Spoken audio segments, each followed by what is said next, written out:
भगत दर तुल ब्रह्म संसर, एक जी क्या बखानै।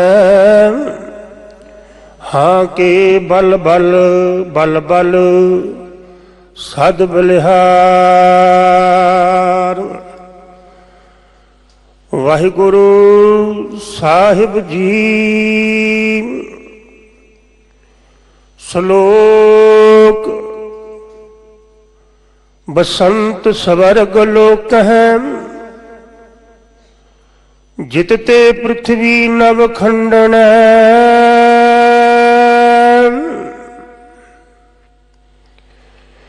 विसरंत हर गोपाल है, नानक ते प्राणी उदियान भ्रमण।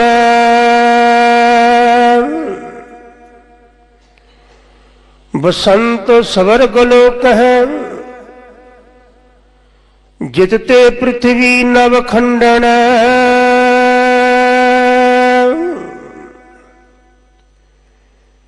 विसरंत हर गोपाल है, नानक ते प्राणी उद्यान भ्रमण।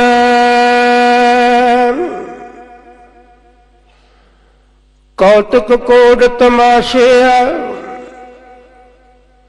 कितना आवसन।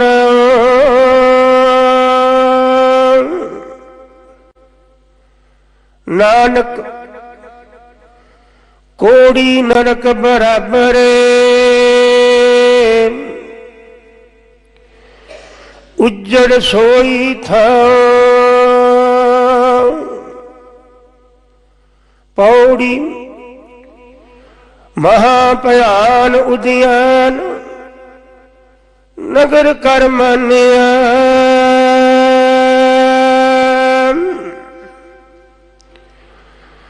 झूठ समगरी पेख, सच कर जानिया।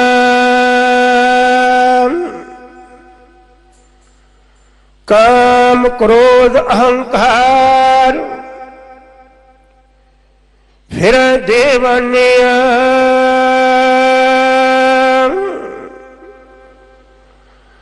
सिर लगा जम डंड, ता पछतानिया। बिन पूरे गुरुदेव फिर शैतानिया। सिर लगा जम डंड, ता पछतानिया। बिन पूरे गुरुदेव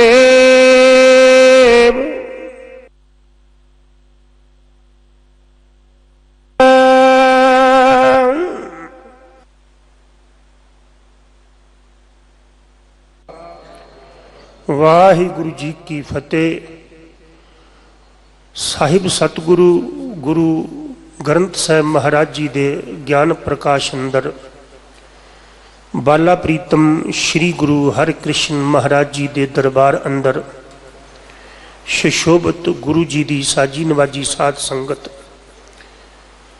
अगले समय लिए आप जी नूं पंथ प्रसिद्ध कथावाचक पंथ दे महान विद्वान परम सत्कारयोग ज्ञानी कुलवंत सिंह जी लुधियाने वाले साहिब श्री गुरु तेग बहादुर महाराज जी के शब्दों की लड़ीवार कथा विचार नाल आप जी गुरु चरणों नाल जोड़नगे। साहिब श्री गुरु तेग बहादुर महाराज सच्ची सरकार जी का जो शहीदी दिहाड़ा 12 तरीक नूं आ रहा है,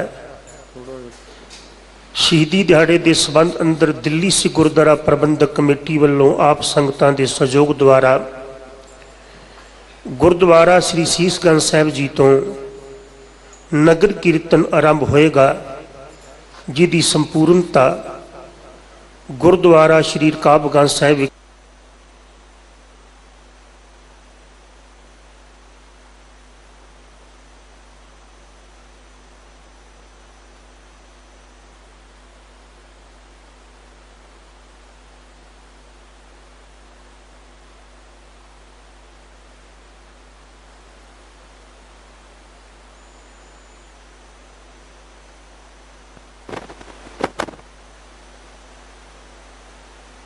आप संगतां दे गुर काबगंज विखे लखी साह बंजारा हाल विखे ਅੰਮ੍ਰਿਤ ਵੇਲੇ ਤੋਂ ਦੇਰ ਰਾਤ ਤੱਕ ਦੀਵਾਨ ਸਜਾਏ ਜਾਣਗੇ। ਆਪ ਜੀ ਨੇ ਇਹਨਾਂ ਦੀਵਾਨਾਂ ਅੰਦਰ ਹਾਜ਼ਰੀਆਂ ਭਰਨ ਦੀ ਕਿਰਪਾਲਤਾ ਕਰਨੀ ਔਰ ਦਿੱਲੀ ਸਿੱਖ ਗੁਰਦੁਆਰਾ ਪ੍ਰਬੰਧਕ ਕਮੇਟੀ ਵੱਲੋਂ ਦਿੱਲੀ ਦੇ ਇਤਿਹਾਸਕ ਗੁਰਦੁਆਰਿਆਂ ਵਿੱਚ ਅਤੇ ਹੋਰ ਸਥਾਨਾਂ 'ਤੇ ਵੀ ਸਾਹਿਬ ਸ਼੍ਰੀ ਗੁਰੂ ਤੇਗ ਬਹਾਦਰ ਮਹਾਰਾਜ ਜੀ ਦੇ ਸ਼ਹੀਦੀ ਦਿਹਾੜੇ ਦੇ ਸੰਬੰਧ ਅੰਦਰ ਪ੍ਰੋਗਰਾਮ ਉਲੀਕੇ ਗਏ ਨੇ। 11 ਦਸੰਬਰ ਸ਼ਾਮ ਨੂੰ ਗੁਰਦੁਆਰਾ ਸੀਸਗੰਜ ਸਾਹਿਬ ਵਿਖੇ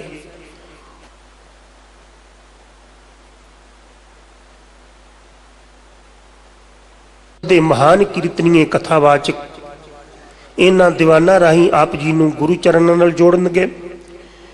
12 ਦਸੰਬਰ ਸਵੇਰੇ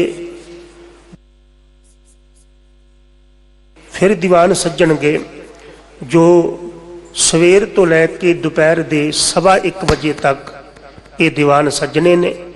ਇਹਨਾਂ ਦੀਵਾਨਾਂ ਅੰਦਰ ਵੀ ਆਪ ਜੀ ਨੇ ਹਾਜ਼ਰੀਆਂ ਭਰਨ ਦੀ ਕਿਰਪਾਲਤਾ ਕਰਨੀ। 12 ਦਸੰਬਰ ਨੂੰ ਇਸ ਅਸਥਾਨ ਤੇ ਬਾਲਾ ਪ੍ਰੀਤਮ ਜੀ ਦੇ ਇਸ ਮਹਾਨ ਅਸਥਾਨ ਤੇ ਸ਼ਾਮ ਨੂੰ ਦੀਵਾਨ ਸੱਜਣੇ ਨੇ। ਇਹਨਾਂ ਦੀਵਾਨਾਂ ਅੰਦਰ ਵੀ ਪੰਥ ਦੇ ਪ੍ਰਸਿੱਧ ਕੀਰਤਨੀਏ ਕਥਾਵਾਚਕ ਆਪ ਜੀ ਨੂੰ ਗੁਰੂ ਚਰਨਾਂ ਨਾਲ ਜੋੜਨਗੇ। 12 ਦਸੰਬਰ ਸ਼ਾਮ ਨੂੰ ਗੁਰਦੁਆਰਾ ਰਕਾਬਗੰਜ ਸਾਹਿਬ ਵਿਖੇ ਵੀ ਦੀਵਾਨ ਸੱਜਣੇ ਨੇ। 5 ਵਜੇ ਤੋਂ ਲੈ ਕੇ ਰਾਤ ਦੇ 11:30 ਵਜੇ ਤੱਕ ਇਹਨਾਂ ਦੀਵਾਨਾਂ ਅੰਦਰ ਵੀ ਆਪ ਜੀ ਨੇ ਹਾਜ਼ਰੀਆਂ ਭਰਨ ਦੀ ਕਿਰਪਾਲਤਾ ਕਰਨੀ ਔਰ 13 ਦਸੰਬਰ ਨੂੰ ਜਿਵੇਂ ਪਹਿਲਾਂ ਵੀ ਬੇਨਤੀ ਕੀਤੀ ਹੈ ਕਿ ਲੱਖੀ ਸਾਹ ਬंजारा ਹਾਲ ਗੁਰਦੁਆਰਾ ਰਕਾਬਗੰਜ ਸਾਹਿਬ ਵਿਖੇ ਦੀਵਾਨ ਸੱਜਣਗੇ ਔਰ ਗੁਰੂ ਪਿਆਰੀ ਸਾਧ ਸੰਗਤ ਜੀ ਸੰਤ ਬਾਬਾ ਬਚਨ ਸਿੰਘ ਜੀ ਮਹਾਂਪੁਰਖ ਕਾਰ ਸੇਵਾ ਵਾਲੇ ਬੇਅੰਤ ਗੁਰਦੁਆਰਿਆਂ ਦੀ ਸੇਵਾ ਕਰਵਾ ਰਹੇ ਨੇ। ਤਨ ਮਨ ਧਨ ਰਾਹੀਂ ਸੇਵਾ ਕਰਕੇ ਗੁਰੂ ਦੀਆਂ ਖੁਸ਼ੀਆਂ ਪ੍ਰਾਪਤ ਕਰੋ। ਸੰਤ ਬਾਬਾ ਹਰਨਾਮ ਸਿੰਘ ਜੀ ਧੁੰਮਾ ਮੁਖੀ ਦਮਦਮੀ ਟਕਸਾਲ ਉਹ ਵੀ ਸੇਵਾ ਕਰਵਾ ਰਹੇ ਨੇ ਇਸ ਸਥਾਨ ਤੇ। ਤਨ ਮਨ ਧਨ ਰਾਹੀਂ ਸੇਵਾ ਕਰਕੇ ਗੁਰੂ ਦੀਆਂ ਖੁਸ਼ੀਆਂ ਪ੍ਰਾਪਤ ਕਰੋ। ਗੁਰਦੁਆਰਾ ਰਕਾਬਗੰਜ ਸਾਹਿਬ ਵਿਖੇ ਪੂਰੀ ਵਾਲੇ ਮਹਾਂਪੁਰਖ ਸੰਤ ਬਾਬਾ ਮਹਾਂਪੁਰਖ ਜੀ ਸੇਵਾ ਕਰਵਾ ਰਹੇ ਨੇ। ਇਹਨਾਂ ਸੇਵਾਵਾਂ ਅੰਦਰ ਤਨ ਮਨ ਧਨ ਰਾਹੀਂ ਸੇਵਾ ਕਰਕੇ ਗੁਰੂ ਦੀਆਂ ਖੁਸ਼ੀਆਂ ਪ੍ਰਾਪਤ ਕਰੋ। ਆਓ ਹੁਣ ਅਗਲੇ ਸਮੇਂ ਲਈ ਪੰਥ ਦੇ ਪ੍ਰਸਿੱਧ ਵਿਦਵਾਨ ਪਰਮ ਸਤਿਕਾਰਯੋਗ ਗਿਆਨੀ ਕੁਲਵੰਤ ਸਿੰਘ ਜੀ ਲੁਧਿਆਣੇ ਵਾਲੇ ਆਪ ਜੀ ਨੂੰ ਕਥਾ ਵਿਚਾਰ ਨਾਲ ਗੁਰੂ ਚਰਨਾਂ ਨਾਲ ਜੋੜਨਗੇ ਜੀ। ਵਾਹਿਗੁਰੂ ਜੀ ਕਾ ਖਾਲਸਾ ਵਾਹਿਗੁਰੂ ਜੀ ਕੀ ਫਤਿਹ। ਵਾਹਿਗੁਰੂ ਸਾਹਿਬ ਜੀਓ। ਚਤਰ ਚੱਕਰ ਵਰਤੀ ਚਤਰ ਚੱਕਰ ਭੁਗਤੇ ਸੁਅੰਭਵ ਸ਼ੁਭੰ ਸਰਬਦਾ ਸਰਬ ਜੁਗਤੇ ਦੁਕਾਲੰ ਪਰਨਾਸੀ ਦਇਆਲੰ ਸਰੂਪੇ ਸਦਾ ਅੰਗ ਸੰਗੇ ਅਪੰਗਮ ਵਿਭੂਤੇ ਸੁਕਹੁ ਟਲ ਗੁਰ ਸੇਵੀਆ ਅਹਨਿਸ ਸਹਜ ਸੁਭਾਏ ਦਰਸ਼ਨ ਪਰਸਿਆ ਗੁਰੂ ਕੈ ਜਨਮ ਮਰਨ ਦੁਖ ਜਾਏ ਹੋਵੈ ਸਿਫਤ ਖਸਮ ਦੀ ਨੂਰ ਅਰਸੋਂ ਕੁਰਸੋਂ ਉਦ ਡਿਠੇ ਸਚੇ ਪਾਤਸ਼ਾਹ ਮਲ ਜਨਮ ਜਨਮ ਦੀ ਸਜਣ ਸੱਚਾ ਪਾਤਸ਼ਾਹ ਸਿਰ ਸ਼ਾਹਾਂ ਦਾ ਸ਼ਾਹ ਜਿਸ ਪਾਸ ਬੈਠਿਆ ਸੋਹੀਐ ਸਭਨਾਂ ਦਾ ਜਿਸ ਪਾਸ ਬੈਠਿਆ ਸੋਹੀਐ ਸਭਨਾਂ ਦਾ ਵੇਸਾਹੋ। ਸਤਨਾਮ ਸ੍ਰੀ ਵਾਹਿਗੁਰੂ ਸਾਹਿਬ ਜੀ। ਪੜ੍ਹਦੇ ਪੜ੍ਹਦੇ ਜੈਤ ਸਰੀ ਖੋਲ ਕੇ ਪੜ੍ਹਦੇ। ਮਹੱਲਾ ਨਾਵਾ ਮਨ ਰੇ ਸਾਚਾ ਗਹੁ ਵਿਚਾਰਾ RAM ਨਾਮ ਬਿਨ ਮਿਥਿਆ ਮਾਨੋ ਸਗਰੋ ਇਹੋ ਸੰਸਾਰਾ ਰਹਾਉ ਜਾ ਕਉ ਜੋਗੀ ਖੋਜਤ ਹਾਰੇ ਪਾਇਓ ਨਾਹਿ ਤਿਹ ਪਾਰਾ ਸੋ ਸੁਆਮੀ ਤੁਮ ਨਿਕਟ ਪਛਾਨੋ ਰੂਪ ਰੇਖ ਤੇ ਨਿਆਰਾ ਪਾਵਨ ਨਾਮ ਜਗਤ ਮੈਂ ਹਰ ਕੋ ਕਬਹੂ ਨਾਹਿ ਸੰਭਾਰਾ ਨਾਨਕ ਸਰਨ ਪਰਿਓ ਜਗ ਬੰਧਨ ਰਾਖੋ ਬਿਰਦ ਤੁਹਾਰਾ। ਵਾਹਿਗੁਰੂ ਜੀ ਕਾ ਖਾਲਸਾ ਵਾਹਿਗੁਰੂ ਜੀ ਕੀ ਫਤਿਹ। ਸਤਿਗੁਰੂ ਗਰੀਬ ਨਵਾਜ ਸੱਚੇ ਪਾਤਸ਼ਾਹ ਜੀ ਦੀਨ ਦੁਨੀਆ ਦੇ ਸੁਆਮੀ ਗੁਰਤਾ ਗੱਦੀ ਤੇ ਬਿਰਾਜਮਾਨ ਸ੍ਰੀ ਗੁਰੂ ਗ੍ਰੰਥ ਸਾਹਿਬ ਜੀ ਮਹਾਰਾਜ, ਧੰਨ ਧੰਨ ਗੁਰੂ ਹਰਿਕ੍ਰਿਸ਼ਨ ਸਾਹਿਬ ਮਹਾਰਾਜ ਸੱਚੇ ਪਾਤਸ਼ਾਹ ਜੀ ਦੇ ਪਾਵਨ ਚਰਨ ਛੂਹ ਅਸਥਾਨ ਗੁਰਦੁਆਰਾ ਬੰਗਲਾ ਸਾਹਿਬ ਵਿਖੇ ਪਹੁੰਚੇ ਸਤਿਕਾਰਯੋਗ ਗੁਰੂ ਰੂਪ ਸਾਧ ਸੰਗਤ ਜੀ ਔਰ ਦੂਰ ਦਰਾਡੇ ਘਰਾਂ ਵਿੱਚ ਮੀਡੀਆ ਰਾਹੀਂ ਗੁਰ ਸ਼ਬਦ ਨਾਲ ਸਾਂਝ ਪਾ ਬੈਠੇ ਗੁਰੂ ਸਵਾਰੇ ਸਤਸੰਗੀ ਜਨੋ, ਆਪ ਜੀ ਅਤੀ ਵਡਭਾਗੀ ਹੋ ਜੋ ਅਕਾਲ ਪੁਰਖ ਵੱਲੋਂ ਮਿਲੇ ਹੋਏ ਅਮੋਲਕ ਜੀਵਨ ਨੂੰ ਸਫਲ ਕਰਨ ਲਈ ਗੁਰੂ ਸ਼ਬਦ ਨਾਲ ਸਾਂਝ ਪਾ ਰਹੇ ਹੋ। ਜਿਵੇਂ ਕਿ ਸਿੰਘ ਸਾਹਿਬ ਜੀ ਨੇ ਦੱਸਿਆ ਹੈ, ਆਉਣ ਵਾਲੀ 12 ਤਰੀਕ ਨੂੰ ਗੁਰੂ ਤੇਗ ਬਹਾਦਰ ਸਾਹਿਬ ਸੱਚੇ ਪਾਤਸ਼ਾਹ ਜੀ ਦਾ ਸ਼ਹਾਦਤ ਦਿਹਾੜਾ ਹੈ। ਉਸ ਸੰਬੰਧ ਵਿੱਚ ਆਪਾਂ ਪਿਛਲੀ 3 ਤਰੀਕ ਤੋਂ ਲੈ ਕੇ ਧੰਨ ਗੁਰੂ ਤੇਗ ਬਹਾਦਰ ਸਾਹਿਬ ਜੀ ਦੇ ਮੁਖਾਰਬਿੰਦ ਤੋਂ ਉਚਾਰਨ ਕੀਤੀ ਹੋਈ ਬਾਣੀ ਵਿੱਚ ਜੋ ਸਮੁੱਚੇ ਗੁਰੂ ਗ੍ਰੰਥ ਸਾਹਿਬ ਜੀ ਦੇ ਵਿੱਚ 59 ਸ਼ਬਦ ਹਨ, ਉਹਨਾਂ ਸ਼ਬਦਾਂ ਦੀ ਲੜੀਵਾਰ ਵਿਆਖਿਆ ਹਰ ਰੋਜ਼ 6-6 ਸ਼ਬਦ ਕਰਕੇ ਜਾਂ ਵੱਧ ਘੱਟ ਕਈ ਵਾਰੀ ਹੁੰਦਾ। ਤਾਂ ਅੱਜ ਦੇ ਸਮੇਂ ਵਿੱਚ ਵੀ ਗੁਰੂ ਸਾਹਿਬ ਜੀ ਦੇ ਬਚਨ ਆਪਾਂ ਆਪ ਜੀ ਦੇ ਜੋ 27 ਸਾਲ ਦੀ ਤਪੱਸਿਆ ਕੀਤੀ, ਬੰਦਗੀ ਕੀਤੀ, ਭਗਤੀ ਕੀਤੀ, ਉਹਦੇ ਵਿੱਚੋਂ ਜਿਹੜਾ ਤਜਰਬਾ ਹੋਇਆ, ਜਿਹੜਾ ਅਨੁਭਵ ਹੋਇਆ ਆਪ ਜੀ ਨੂੰ, ਉਹ ਆਪ ਜੀ ਨੇ ਸੰਸਾਰ ਦੇ ਭਲੇ ਵਾਸਤੇ ਬਾਣੀ ਦੇ ਰੂਪ ਵਿੱਚ ਉਚਾਰਨ ਕੀਤਾ ਹੈ। ਸੋ ਸਤਿਗੁਰੂ ਗਰੀਬ ਨਵਾਜ ਸੱਚੇ ਪਾਤਸ਼ਾਹ ਜੀ ਫਰਮਾਉਂਦੇ ਹਨ, ਜੈਤ ਸਰੀ ਮਹੱਲਾ ਨਾਵਾ। ਜੈਤ ਸਰੀ ਰਾਗ ਵਿੱਚ 9ਵੇਂ ਪਾਤਸ਼ਾਹ ਗੁਰੂ ਤੇਗ ਬਹਾਦਰ ਸਾਹਿਬ ਜੀ ਫਰਮਾਉਂਦੇ ਹਨ ਜੀ, ਮਨ ਰੇ ਸਾਚਾ ਗਹੁ ਵਿਚਾਰਾ। ਸਤਿਗੁਰੂ ਜੀ ਦੀ ਬਹੁਤੀ ਬਾਣੀ ਮਨ ਨੂੰ ਹੀ, ਆਪਣੇ ਆਪ ਨੂੰ ਹੀ ਸਮਝਾਉਂਦੀ ਹੈ, ਕਿਉਂਕਿ ਦੂਜਿਆਂ ਨੂੰ ਸਮਝਾਉਣ ਤੋਂ ਪਹਿਲਾਂ ਆਪਣੇ ਆਪ ਨੂੰ ਸਮਝਾਉਣਾ ਇਹ ਜ਼ਰੂਰੀ ਲੱਗਾ ਗੁਰੂ ਸਾਹਿਬ ਨੂੰ। ਇਸ ਕਰਕੇ ਆਪਣੇ ਮਨ ਨੂੰ ਸਮਝਾਉਣ ਲਈ ਪਹਿਲਾਂ ਉਹਨਾਂ ਨੇ ਇੰਨੇ ਸਾਲ ਲਾਏ, ਫਿਰ ਬੋਲੇ ਨੇ। ਬਸ ਸਾਡੇ ਬੋਲਣ ਵਿੱਚ ਤੇ ਉਹਨਾਂ ਦੇ ਬੋਲਣ ਵਿੱਚ ਇਹੀ ਫਰਕ ਹੈ, ਅਸੀਂ ਆਪਣੇ ਆਪ ਨੂੰ ਸਮਝਾਉਣ ਤੇ ਟਾਈਮ ਨਹੀਂ ਲਾਇਆ। ਉਹਨਾਂ ਨੇ ਪਹਿਲਾਂ ਉਹ ਕੰਮ ਕਰ ਲਿਆ, ਫਿਰ ਇੱਕ ਇੱਕ ਲਫ਼ਜ਼ ਅਗਲੇ ਦੇ ਅੰਦਰ ਉਤਰ ਜਾਂਦਾ ਹੈ। ਇਸ ਲਈ ਜਦੋਂ ਵੀ ਗੱਲ ਕਰਨਗੇ ਮਹਾਰਾਜ ਬਹੁਤਾਤਰ ਮਨ ਨੂੰ ਸੰਬੋਧਿਤ ਕਰਦੇ ਨੇ, ਮਨ ਰੇ, ਹੇ ਮੇਰੇ ਮਨ, ਕਿਉਂਕਿ ਮਨ ਤੇ ਸਾਰੀ ਖੇਡ ਖੜੀ ਹੈ ਜੀਵਨ ਦੀ। ਮਨ ਹੀ ਜੀਵਨ ਨੂੰ ਚਲਾ ਰਿਹਾ ਹੈ। ਉਹ ਤਾਂ ਕੁਝ ਵਿਰਲੇ ਹਨ ਨਾ ਜਿਹੜੇ ਮਨ ਨੂੰ ਗੁਰੂ ਸ਼ਬਦ ਦੁਆਰਾ ਪਵਿੱਤਰ ਕਰਕੇ ਆਤਮ ਸਰੂਪ ਕਰ ਲੈਂਦੇ ਹਨ। ਔਰ ਆਤਮ ਸਰੂਪ ਹੋਇਆ ਹੋਇਆ ਮਨ ਫਿਰ ਉਹਦੇ ਵਿੱਚ ਵਿਵੇਕ ਬੁੱਧ ਦਾ ਪ੍ਰਕਾਸ਼ ਹੁੰਦਾ ਹੈ। ਉਹਨੂੰ ਕਹਿੰਦੇ ਵਿਵੇਕ। ਵਿਵੇਕ ਬੁੱਧ ਸਤਿਗੁਰ ਤੇ ਭਾਈ, ਵਿਵੇਕ ਬੁੱਧੀ ਹੀ ਗੁਰੂ ਦਾ ਸਰੂਪ ਹੈ। ਗੁਰੂ ਗ੍ਰੰਥ ਸਾਹਿਬ ਜੀ ਦਾ ਜਿਹੜਾ ਸੂਖਮ ਰੂਪ ਹੈ, ਇਹ ਤੇ ਸਥੂਲ ਰੂਪ ਤਖਤ ਤੇ ਪ੍ਰਕਾਸ਼ਮਾਨ ਹੈ। ਆਪਾਂ ਚੌਰ ਕਰਨੇ ਆ, ਪਿਆਰ ਦੇ ਨਾਲ ਮੱਥਾ ਟੇਕਨੇ ਆ, ਪਰਿਕਰਮਾ ਕਰੀਦੀ ਹੈ, ਕੋਈ ਫੁੱਲ ਚੜਾਉਂਦਾ, ਭੇਟਾ ਦਿੰਦਾ ਹੈ। ਇਹ ਅਸਥੂਲ ਰੂਪ ਹੈ ਗੁਰੂ ਸਾਹਿਬ ਦਾ, ਦੇਹ ਸਰੂਪ ਹੈ। ਪਰ ਗੁਰੂ ਗ੍ਰੰਥ ਸਾਹਿਬ ਜੀ ਦੇ ਸ਼ਬਦ ਦੀ ਜਿਹੜੀ ਜੋਤ ਹੈ, ਆਤਮ ਜੋਤ ਹੈ, ਉਹ ਮਨੁੱਖ ਦੇ ਅੰਦਰ ਹੈ। ਉਹਨੂੰ ਵਿਵੇਕ ਗੁਰੂ ਕਿਹਾ ਗਿਆ ਹੈ। ਇਸ ਲਈ ਗੁਰੂ ਤੇਗ ਬਹਾਦਰ ਸਾਹਿਬ ਵਾਰ-ਵਾਰ ਜਦੋਂ ਕਹਿਣਗੇ ਨਾ ਵੀ ਗੁਰ ਇਹ ਭੇਦ ਬਤਾਵੈ, ਉੱਥੇ ਕਿਸੇ ਗੁਰੂ ਦਾ ਨਾਂ ਨਹੀਂ ਲੈਣਗੇ।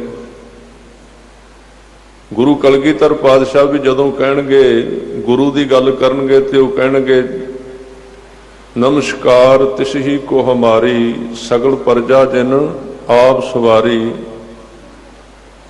ਮਹਾਰਾਜ ਨੇ ਹੋਰ ਵੀ ਬਚਨ ਕੀਤੇ ਨੇ, ਆਦ ਅੰਤ ਏਕੈ ਅਵਤਾਰਾ, ਸੋਈ ਗੁਰੂ ਸਮਝਿਓ ਹਮਾਰਾ।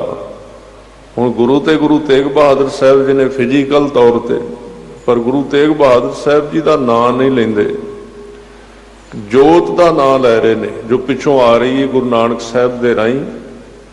ਉਹ ਜੋਤ ਜਿਹੜੀ ਹੈ ਉਹ ਆਦ ਤੋਂ ਹੈ, ਤਾਂ ਗੁਰੂ ਗ੍ਰੰਥ ਸਾਹਿਬ ਜੀ ਦੇ ਅੱਗੇ ਆਦ ਸ਼ਬਦ ਆਇਆ। ਜਦੋਂ ਤੁਸੀਂ ਨਾਂ ਪੜ੍ਹੋਗੇ ਨਾ, ਆਦ ਗੁਰੂ ਗ੍ਰੰਥ ਸਾਹਿਬ, ਗੁਰੂ ਗ੍ਰੰਥ ਸਾਹਿਬ ਗੁਰੂ ਨਾਨਕ ਸਾਹਿਬ ਤੋਂ ਹੀ ਗੁਰੂ ਨੇ, ਉਹਦੇ ਵਿੱਚ ਸਰੀਰ ਆਏ ਨੇ। ਜਾਂ ਆਪਾਂ ਇੰਝ ਕਹਿ ਸਕਦੇ ਹਾਂ, ਗੁਰੂ ਗ੍ਰੰਥ ਸਾਹਿਬ ਨੇ ਸਾਨੂੰ ਕੁਝ ਦੱਸਣ ਵਾਸਤੇ 10 ਸਰੀਰ ਧਾਰੇ ਸਨ, ਤੇ ਫਿਰ ਆਪਣੇ ਸਰੂਪ ਦੇ ਵਿੱਚ ਪ੍ਰਕਾਸ਼ਮਾਨ ਹੋ ਕੇ ਬਹਿ ਗਏ। ਇਸ ਕਰਕੇ ਆਦ ਗੁਰੂ ਹੈ। ਪਰ ਇੱਥੇ ਮੈਂ ਇੱਕ ਗੱਲ ਕਹਿਣੀ ਚਾਹੁੰਦਾ, ਉਸ ਪੱਧਰ ਤੇ ਗੁਰੂਆਂ ਦਾ ਨਾਂ ਲੈਣਾ ਬੜਾ ਜ਼ਰੂਰੀ ਹੈ।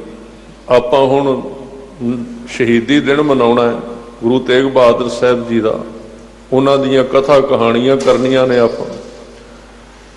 ਕੀ ਇਹਦੀ ਫਿਰ ਜ਼ਰੂਰਤ ਹੈ ਸੀ ਜਿੱਥੇ ਗੁਰੂ ਗੋਬਿੰਦ ਸਿੰਘ ਕਹਿੰਦੇ ਵੀ ਸੋਈ ਗੁਰੂ ਸਮਝਿਓ ਹਮਾਰਾ, ਸ਼ਬਦ ਹੀ ਸਾਡਾ ਗੁਰੂ ਸੀ। ਪਰ ਗੁਰੂ ਗੋਬਿੰਦ ਸਿੰਘ ਜੀ ਨੇ ਸਪੈਸ਼ਲ ਨਾਲ ਚੰਡੀ ਦੀ ਵਾਰ ਦੇ ਵਿੱਚ ਆਪਣੇ ਤੋਂ ਪਿਛਲੇ 9 ਗੁਰੂਆਂ ਦਾ ਨਾਂ ਲਿਆ ਹੈ। ਪ੍ਰਥਮ ਭਗਉਤੀ ਸਿਮਰ ਕੈ ਗੁਰੂ ਨਾਨਕ ਲਈ ਤੇ ਆਏ। ਫਿਰ ਅਖੀਰ ਤੇ ਤੇਗ ਬਹਾਦਰ ਸਿਮਰਿਆ ਕਰ ਨਾਉ ਨਿਧਿਆਵੈ ਧਾਏ, ਸਭ ਥਾਈ ਹੋਏ ਸਹਾਏ। ਸਰੀਰਕ ਤੌਰ ਤੇ ਵੀ ਗੁਰੂਆਂ ਨੂੰ ਯਾਦ ਰੱਖਣਾ ਬੜਾ ਜ਼ਰੂਰੀ ਹੈ। ਦੋਵੇਂ ਪੱਖ ਇਕੱਠੇ ਕਰਕੇ ਲੈਣੇ ਚਾਹੀਦੇ ਨੇ। ਅਸੀਂ ਕਦੋਂ ਗਲਤੀ ਕਰਨੇ ਆ? ਜਦੋਂ ਇੱਕ ਪੱਖ ਵਿੱਚ ਜੁੜ ਜਾਂਦੇ ਆ। ਕਈ ਸੱਜਣ ਸ਼ੰਕਾ ਕਰਦੇ ਨੇ ਵੀ ਜਦੋਂ ਗੁਰੂ ਗ੍ਰੰਥ ਸਾਹਿਬ ਨੇ ਜੀ, ਇੱਥੇ ਗੁਰੂ ਹਰਕ੍ਰਿਸ਼ਨ ਸਾਹਿਬ ਜੀ ਦਾ ਨਾਂ ਕਿਉਂ ਲੈਂਦੇ ਹੋ? ਜੇ ਉੱਥੇ ਗੁਰੂ ਗ੍ਰੰਥ ਸਾਹਿਬ ਜੀ ਦਾ ਪ੍ਰਕਾਸ਼ ਸ੍ਰੀ ਹਰਿਮੰਦਰ ਸਾਹਿਬ ਦੇ ਵਿੱਚ ਗੁਰੂ ਰਾਮਦਾਸ ਜੀ ਦਾ ਨਾਂ ਕਿਉਂ? ਪੜ੍ਹੇ ਲਿਖੇ ਵਿਦਵਾਨ ਲੋਕਾਂ ਤੋਂ ਮੈਂ ਗੱਲ ਸੁਣੀ, ਹੈਰਾਨ ਹੋ ਗਿਆ। ਉਹਨਾਂ ਨੇ ਪੰਥ ਦਾ ਜਿਹੜਾ ਹਿੱਸਾ ਸੀ ਉਹਨੂੰ ਸਮਝਿਆ ਨਹੀਂ ਕਿ ਤੁਹਾਨੂੰ ਨਾਲ ਫਿਜ਼ੀਕਲ ਸਿਸਟਮ ਪੰਥ ਦਾ ਰੱਖਣਾ ਜ਼ਰੂਰੀ ਹੈ, ਕਿ ਤੁਹਾਡੇ 10 ਗੁਰੂ ਫਿਜ਼ੀਕਲ ਤੌਰ ਤੇ ਹੋਏ ਨੇ। ਇਹ ਜੋਤ ਸਰੂਪ ਧੰਨ ਗੁਰੂ ਗ੍ਰੰਥ ਸਾਹਿਬ ਜੀ ਦੇ ਵਿੱਚ ਬਾਅਦ ਵਿੱਚ ਜੋਤ ਟਿਕਾਈ ਹੈ। ਇਸ ਕਰਕੇ ਮਨ ਨੂੰ ਉਪਦੇਸ਼ ਦਿੰਦੇ ਨੇ, ਮਨ ਰੇ, ਵਾਰ-ਵਾਰ ਆਵਾਜ਼ ਦੇਣਗੇ ਗੁਰੂ ਤੇਗ ਬਹਾਦਰ ਸਾਹਿਬ, ਹੇ ਮੇਰੇ ਮਨ, ਪੜੋ ਇੱਕ ਵਾਰੀ, ਮਨ ਰੇ ਸਾਚਾ ਗਹੋ ਵਿਚਾਰਾ। ਤੂੰ ਇਸ ਤਰ੍ਹਾਂ ਕਰ ਮੇਰੇ ਮਨਾ, ਸਾਚਾ ਕਹੋ, ਕਹੋ ਮੈਨੇ ਪਕੜ ਲਵੋ। ਸੰਕਲਪ ਨੂੰ ਸ਼ਕਤੀਸ਼ਾਲੀ ਕਰੋ। ਥੋੜੇ ਜਿਹੇ ਟਾਈਮ ਦੇ ਉੱਤੇ ਲਾ ਲਈ 2 ਮਿੰਟ। ਸੰਕਲਪ ਨੂੰ, ਸਾਡੇ ਅੰਦਰ ਇੱਕ ਇਰਾਦੇ ਦੀ ਸ਼ਕਤੀ ਹੈ। ਜਿੰਨਾ ਚਿਰ ਇਰਾਦਾ ਸਟਰੋਂਗ ਨਹੀਂ ਹੁੰਦਾ, ਸ਼ਕਤੀਸ਼ਾਲੀ ਨਹੀਂ ਹੁੰਦਾ, ਅਸੀਂ ਕੋਈ ਕੰਮ ਨਹੀਂ ਕਰ ਸਕਦੇ। ਫਿਰ ਰੱਬ ਦਾ ਸਿਮਰਨ ਕਰਨਾ ਇਹ ਤੇ ਢਿੱਲੇ ਮੱਠੇ ਬੰਦਿਆਂ ਦਾ ਕੰਮ ਹੀ ਨਹੀਂ ਹੈ। ਜੇ ਧਾਰਮਿਕ ਬੰਦਾ ਢਿੱਲਾ ਹੈ, ਕੁਝ ਨਹੀਂ ਕਰ ਸਕੇਗਾ। ਐਵੇਂ ਬੋਝ ਹੀ ਪਾਇਆ ਉਹਨੇ ਉਹ ਧਰਮ ਦਾ, ਉਹਨੇ ਐਵੇਂ ਢਿੱਲੀਆਂ ਜੀਆਂ, ਜਿਵੇਂ ਦੀਵੇ ਦੇ ਵਿੱਚ ਤੇਲ ਜਿਹਾ ਨਹੀਂ ਮੁੱਕਿਆ ਹੁੰਦਾ, ਟਿਮਟਮਾਉਂਦਾ ਦੀਵਾ ਥੋੜਾ ਥੋੜਾ ਜਿਹਾ, ਸ਼ਕਤੀ ਕੋਈ ਨਹੀਂ ਵਿੱਚ। ਕਿਉਂ? ਇਰਾਦਾ ਟੁੱਟ ਗਿਆ। ਇਸ ਲਈ ਜਦੋਂ ਗੁਰੂ ਗੋਬਿੰਦ ਸਿੰਘ ਪਰਮੇਸ਼ਰ ਦੇ ਦਰ ਤੋਂ ਕੁਝ ਮੰਗਦੇ ਨੇ, ਉੱਥੇ ਮੰਗਦੇ ਨੇ ਵੀ ਮੈਨੂੰ ਇਰਾਦਾ ਬਖਸ਼, ਮੈਨੂੰ ਸੰਕਲਪ ਬਖਸ਼। ਸੰਕਲਪ ਦੀ ਸ਼ਕਤੀ ਹੀ ਮਨੁੱਖ ਨੂੰ ਅੱਗੇ ਵਧਾਉਂਦੀ ਹੈ। ਉਹ ਕਹਿੰਦੀ ਵੀ ਜਿੰਨਾ ਚਿਰ ਮਨੁੱਖ ਇਹ ਨਹੀਂ ਸੋਚਦਾ ਕਿ ਮੈਂ ਇਹ ਕੰਮ ਨਹੀਂ ਕਰ ਸਕਦਾ, ਉਹਨਾਂ ਚਿਰ ਉਹ ਕੰਮ ਨਹੀਂ ਕਰ ਸਕੇਗਾ, ਕਿਉਂਕਿ ਅੰਦਰ ਪਰਮਾਤਮਾ ਹੀ ਹੈ। ਇੱਥੇ ਇੱਕ ਖਤਰਾ ਹੈ, ਮੈਂ ਬੇਨਤੀ ਕਰਦੇ, ਸੰਕਲਪ ਸ਼ਕਤੀ ਜਗਾਉਣ ਲੱਗਿਆਂ ਕਈ ਵਾਰੀ ਬੰਦੇ ਵਿੱਚ ਹੰਕਾਰ ਵੀ ਜਗ ਪੈਂਦਾ। ਹੰਕਾਰ ਜਗ ਸਕਦਾ ਹੈ। ਆ ਮੈਂ ਸੁਣਦਾ ਕਈ ਵਾਰੀ ਕਈਆਂ ਦੇ ਵਿਚਾਰ, ਕਹਿੰਦੇ ਸਾਡੇ ਅੰਦਰ ਹੀ ਸਾਰਾ ਕੁਝ, ਮਨੁੱਖ ਦੇ ਦਿਮਾਗ ਵਿੱਚ ਹੀ ਸਾਰਾ ਕੁਝ, ਉਹ ਖੋਜਾਂ ਕਰਦਾ ਹੈ ਜੀ, ਉਹ ਸਾਰਾ ਕੁਝ ਕਰ ਸਕਦਾ ਹੈ। ਬਾਹਰਲੇ ਕਿਹੜੇ ਰੱਬ ਦੀ ਗੱਲ ਕਰਦੇ ਹੋ, ਰੱਬ ਤੇ ਮੈਂ ਹੀ ਹਾਂ। ਜਦੋਂ ਮੈਂ ਕੁਝ ਕਰ ਸਕਣਾ, ਬੰਦੇ ਨੇ ਖੋਜ ਕੀਤੀ ਹੈ। ਇਹ ਕੀ ਹੋਇਆ? ਸੰਕਲਪ ਸ਼ਕਤੀ ਨੂੰ ਜਗਾਉਂਦੇ ਜਗਾਉਂਦੇ ਹੰਕਾਰ ਨੂੰ ਜਗਾ ਬੈਠੇ। ਨਹੀਂ, ਕਹਿਣਾ ਤੇ ਇਹ ਸੀ ਕਿ ਜਿਵੇਂ ਇੱਕ ਮਾਂ ਬੱਚੇ ਨੂੰ ਲਿਖਣਾ ਸਿਖਾਉਂਦੀ ਏ ਤੇ ਕਲਮ ਤੇ ਬੱਚੇ ਨੇ ਫੜੀ ਹੁੰਦੀ ਏ, ਪਰ ਮਾਂ ਨੇ ਉਤੋਂ ਬੱਚੇ ਦਾ ਹੱਥ ਫੜਿਆ ਹੁੰਦਾ ਹੈ। ਬੱਚੇ ਦਾ ਹੱਥ ਫੜ ਕੇ ਸਿਖਾਉਂਦੀ ਵੀ 1 2 3 4 ਇਸ ਤਰ੍ਹਾਂ ਲਿਖ। ਹੁਣ ਲਿਖਦਾ ਕੌਣ ਹੈ? ਲਿਖਦਾ ਬੱਚਾ ਹੈ, ਪਰ ਬੱਚੇ ਦਾ ਹੱਥ ਉਤੋਂ ਕਿੰਨੇ ਫੜਿਆ ਹੋਇਆ? ਮਾਂ ਨੇ ਫੜਿਆ ਹੋਇਆ। ਕਰਦਾ ਮਨੁੱਖ ਹੀ ਇਹ ਕੰਮ। ਕੋਈ ਵੀ ਕਾਰਜ ਹੋਵੇਗਾ ਮਨੁੱਖ ਦੇ ਰਾਹੀਂ ਵੀ ਪ੍ਰਮਾਤਮਾ ਕਰਦਾ, ਮਨੁੱਖ ਤੋਂ ਬਿਨਾਂ ਵੀ ਕਰ ਸਕਦਾ। ਉਹ ਵੱਖਰਾ ਵਿਸ਼ਾ, ਮੈਂ ਬਹੁਤੀ ਦੂਰ ਨਹੀਂ ਜਾ ਸਕਦਾ। ਕਰਦਾ ਮਨੁੱਖ ਹੈ, ਪਰ ਮਨੁੱਖ ਦੀ ਆਤਮਾ ਦੇ ਉੱਤੇ ਪਰਮਾਤਮ, ਜਿੰਨੀ ਆਤਮ ਜਾਣਿਆ ਪਰਮਾਤਮ ਸੋਈ, ਪਰਮਾਤਮਾ ਨੇ ਉੱਤੋਂ ਪਕੜ ਕੇ ਉਹਦੇ ਤੋਂ ਕਰਾਉਣਾ ਹੈ। ਤਾਂ ਸੰਕਲਪ ਸ਼ਕਤੀ ਜ਼ਰੂਰੀ ਹੈ। ਇਸ ਲਈ ਕਲਗੀਧਰ ਮੰਗਦੇ ਨੇ, ਉਹ ਕਹਿੰਦੇ ਦੇਹ ਸ਼ਿਵਾ ਬਰ ਮੋਹਿ ਇਹ ਹੈ, ਸ਼ੁਭ ਕਰਮਨ ਤੇ ਕਬਹੂ ਨਾ ਟਰੋ। ਹੇ ਵਾਹਿਗੁਰੂ ਮੇਰੇ ਤੇ ਇਹ ਕਿਰਪਾ ਕਰ। ਇੱਥੇ ਸ਼ਿਵਾ ਦੇ ਹੋਰ ਕੋਈ ਅਰਥ ਨਹੀਂ, ਨਾ ਪਾਰਵਤੀ ਨਾ ਸ਼ਿਵ ਜੀ, ਕੋਈ ਅਰਥ ਨਹੀਂ ਇਹਦੇ, ਪਰਮੇਸ਼ਰ ਅਰਥ ਪਾਉਂਦੇ। ਗੁਰੂ ਸਾਹਿਬ ਕੋਈ ਵੀ ਨਾਮ ਲਫ਼ਜ਼ ਵਰਤ ਲੈਣ, ਉਹਦਾ ਅਰਥ ਇੱਕ ਓੰਕਾਰ ਹੀ ਹੋਵੇਗਾ, ਅਕਾਲ ਪੁਰਖ ਹੀ ਹੋਵੇਗਾ। ਇਸ ਤਰ੍ਹਾਂ ਦੇ ਗੁਰੂ ਗ੍ਰੰਥ ਸਾਹਿਬ ਦੇ ਵਿੱਚ ਕਿੰਨੇ ਦੇਵਤਿਆਂ ਦੇ ਨਾਮ ਹੁੰਦੇ ਨੇ। ਜੇ ਅਸੀਂ ਇੱਧਰ ਤੁਰਨ ਲੱਗੀਏ, ਉਹ ਕਹਿੰਦੇ ਵੀ ਸ਼ੁਭ ਕਰਮਨ ਤੇ ਕਬਹੂ ਨਾ ਟਰੋ। ਜੇ ਚੰਗਾ ਕੰਮ ਕਰਨਾ ਹੈ ਤੇ ਐਵੇਂ ਨਾ ਡਰੀ ਜਾਈ, ਫਲਾਣਾ ਕੀ ਕਹੇਗਾ, ਆਹ ਕੀ ਕਹੇਗਾ, ਅੰਦਰੋਂ ਐਵੇਂ ਝੁਰਦਾ ਫਿਰੇਗਾ। ਬਸ ਕਰ ਦੇ, ਟਲੀ ਨਾ। ਮੈਂ ਟਲਾਂ ਨਾ ਸ਼ੁਭ ਕਰਮਨ ਤੋਂ, ਨਾ ਟਰੋ ਅਰਸਿਓ ਜਬ ਜਾਏ ਲਰੋ। ਔਰ ਮੈਨੇ ਦੁਸ਼ਮਣ, ਜਦੋਂ ਮੈਂ ਦੁਸ਼ਮਣ ਬਾਹਰ ਵੀ ਲੜਾਂ ਤੇ ਅੰਦਰ ਵੀ ਲੜਾਂ, ਨਿਸ਼ਚੈ ਕਰ ਆਪਣੀ ਜੀਤ ਕਰੋ। ਨਿਸ਼ਚੈ, ਇਰਾਦਾ, ਸੰਕਲਪ। ਇਸ ਕਰਕੇ ਗੁਰੂ ਤੇਗ ਬਹਾਦਰ ਸਾਹਿਬ ਕਹਿੰਦੇ, ਮੇਰੇ ਮਨ, ਜੇ ਤੂੰ ਪਰਮਾਤਮਾ ਦਾ ਨਾਮ ਜਪਣਾ ਹੈ ਤੇ ਚੰਗੀ ਤਰ੍ਹਾਂ ਇਸ ਵਿਚਾਰ ਨੂੰ ਗਹੋ, ਵਿਚਾਰਾਂ ਨੂੰ ਪਕੜ ਲਵੋ, ਆਪਣੇ ਉੱਡਦੇ ਹੋਏ ਮਨ ਨੂੰ ਪਕੜ। ਸਾਚਾ ਵਿਚਾਰ, ਜੋ ਸੱਚਾ ਵਿਚਾਰ ਹੈ ਗੁਰੂ ਕੀ ਬਾਣੀ ਦਾ, ਉਹਨੂੰ ਇਰਾਦੇ ਦੇ ਨਾਲ, ਸੰਕਲਪ ਸ਼ਕਤੀ ਦੇ ਨਾਲ ਪਕੜ ਲੈ। ਰਾਮ ਨਾਮ ਬਿਨ ਮਿਥਿਆ ਮਾਨੋ। ਉਹ ਕਿਹੜਾ ਵਿਚਾਰ ਹੈ ਸੱਚੇ ਪਾਤਸ਼ਾਹ ਜੀ ਜਿਹਨੂੰ ਪੜ੍ਹੀਏ? ਕਹਿਣ ਲੱਗੇ ਵਾਹਿਗੁਰੂ ਦੇ ਨਾਮ ਤੋਂ ਬਿਨਾ ਮਿਥਿਆ। ਮਿਥਿਆ ਮੈਨੇ ਝੂਠਾ ਹੈ, ਜੋ ਬਿਨਸ ਜਾਣ ਵਾਲਾ ਹੈ, ਜੋ ਸਾਡੇ ਤੋਂ ਛੁੱਟ ਜਾਣਾ ਹੈ। ਉਹ ਕਿਹੜੀ ਚੀਜ਼ ਹੈ? ਅੱਗੇ ਦੱਸਦੇ ਹਨ, ਸਗਰੋ ਇਹੋ ਸੰਸਾਰਾ। ਇਹ ਜਿੰਨਾ ਵੀ ਤੂੰ ਸੰਸਾਰ ਵੇਖ ਰਿਹਾ ਹੈ, ਭਾਵੇਂ ਦੇ ਵਿੱਚ ਤੇਰਾ ਸਰੀਰ ਆਉਂਦਾ ਤੇ ਭਾਵੇਂ ਤੇਰਾ ਪਰਿਵਾਰ ਹੈ ਤੇ ਭਾਵੇਂ ਤੇਰਾ ਕਾਰੋਬਾਰ ਹੈ, ਜੋ ਦਿਸਣ ਵਿੱਚ ਆਉਂਦਾ ਹੈ, ਇਹ ਅੰਦਰ ਪੱਕੀ ਤਰ੍ਹਾਂ ਸੰਕਲਪ ਕਰ ਲੈ ਕਿ ਇਹ ਬਣਦਾ ਹੈ ਤੇ ਮਿਟਦਾ ਹੈ। ਮਹਾਰਾਜ ਨੇ ਸ਼ਲੋਕਾਂ ਵਿੱਚ ਬਚਨ ਕੀਤੇ ਨੇ, ਜੈਸੇ ਜਲ ਤੇ ਬੁਦਬੁਦਾ ਉਪਜੈ ਬਿਨਸੈ ਨੀਤ, ਜਗ ਰਚਨਾ ਤੈਸੇ ਰਚੀ ਕਉ ਨਾਨਕ ਸੁਣ ਮੀਤ। ਇਹ ਬਣਦਾ ਰਹਿੰਦਾ, ਮਿਟਦਾ ਰਹਿੰਦਾ, ਫਿਰ ਬਣਦਾ, ਫਿਰ ਮਿਟਦਾ। ਇਸ ਤਰ੍ਹਾਂ ਬਣਦਾ ਚੱਕਰ ਚੱਲਦਾ ਰਹਿੰਦਾ ਹੈ। ਤੂੰ ਚੱਕਰ ਨਾਲ ਨਹੀਂ ਜੁੜਨਾ, ਜੋ ਚੱਕਰ ਚਲਾ ਰਿਹਾ ਉਹਦੇ ਨਾਲ ਜੁੜਨਾ ਹੈ। ਇਸ ਵਿਚਾਰ ਨੂੰ ਪੱਕਾ ਕਰ ਲੈ ਗੁਰਮੁਖਾ। ਜਾ ਕਉ ਜੋਗੀ ਖੋਜਤ ਹਾਰੇ। ਜਿਹੜੇ ਜੋਗੀ ਸਨ, ਸਮਾਧੀਆਂ ਲਾ ਲਾ ਕੇ ਪਰਮੇਸ਼ਰ ਨੂੰ ਖੋਜਦੇ ਖੋਜਦੇ ਹਾਰ ਗਏ। ਹਾਰੇ ਕਿਉਂ? ਉਹਨਾਂ ਨੇ ਵਾਹਿਗੁਰੂ ਦਾ ਅੰਤ ਲੱਭਣਾ ਚਾਹਿਆ ਤੇ ਉਹਦਾ ਅੰਤ ਅੱਜ ਤੱਕ ਲੱਭ ਕੋਈ ਨਹੀਂ ਸਕਿਆ। ਉਹਦੇ ਤੇ ਦਾਅਵਾ ਕੋਈ ਕਰ ਨਹੀਂ ਸਕਿਆ ਵੀ ਮੈਂ ਉਹਦਾ ਪੂਰੀ ਤਰ੍ਹਾਂ ਅੰਤ ਪਾ ਲਿਆ। ਉਹਨੂੰ ਤੇ ਪਰਮੇਸ਼ਰ ਕਹਿੰਦੇ ਨੇ। ਜਿਸ ਪਰਮੇਸ਼ਰ ਦੀ ਵਿਆਖਿਆ ਮਨੁੱਖ ਦਾ ਮਨ ਕਰਦਾ, ਉਹਨੂੰ ਪਰਮੇਸ਼ਰ ਕਿਵੇਂ ਕਵਾਂਗੇ? ਇਸ ਕਰਕੇ ਦਿਮਾਗ ਦਾ ਵਿਸ਼ਾ ਨਹੀਂ ਹੈ ਧਰਮ। ਜਿਹੜਾ ਹੈ ਦਿਮਾਗ ਤੋਂ ਪਾਰ ਜਾ ਕੇ ਕੰਮ ਕਰਨ ਦਾ ਵਿਸ਼ਾ ਹੈ। ਕਿਸੇ ਹੱਦ ਤੱਕ ਅਸੀਂ ਦਿਮਾਗ ਦੀ ਵਰਤੋਂ ਕਰ ਸਕਨੇ ਹਾਂ। ਜਿਵੇਂ ਗੁਰੂ ਘਰ ਤੱਕ ਆਏ ਹਾਂ, ਕਿਸੇ ਸਾਧਨ ਦੀ ਵਰਤੋਂ ਕੀਤੀ, ਗੱਡੀ ਦੀ ਵਰਤੋਂ ਕੀਤੀ, ਜੋੜਾ ਪਾਇਆ ਸੀ, ਪਰ ਜਦੋਂ ਗੁਰੂ ਸ਼ਰਨ ਵਿੱਚ ਆਉਣਾ ਪਿਆ, ਇੱਥੇ ਸਾਧਨ ਵੀ ਬਾਹਰ ਛੱਡਣਾ ਪਿਆ ਤੇ ਜੋੜਾ ਵੀ ਬਾਹਰ ਲਾਉਣਾ ਪਿਆ। ਦਿਮਾਗ ਤੇ ਇੱਕ ਜੁੱਤੀ ਹੈ ਪਰਮੇਸ਼ਰ ਦੇ ਘਰ ਵੱਲ ਜਾਣ ਵਾਸਤੇ।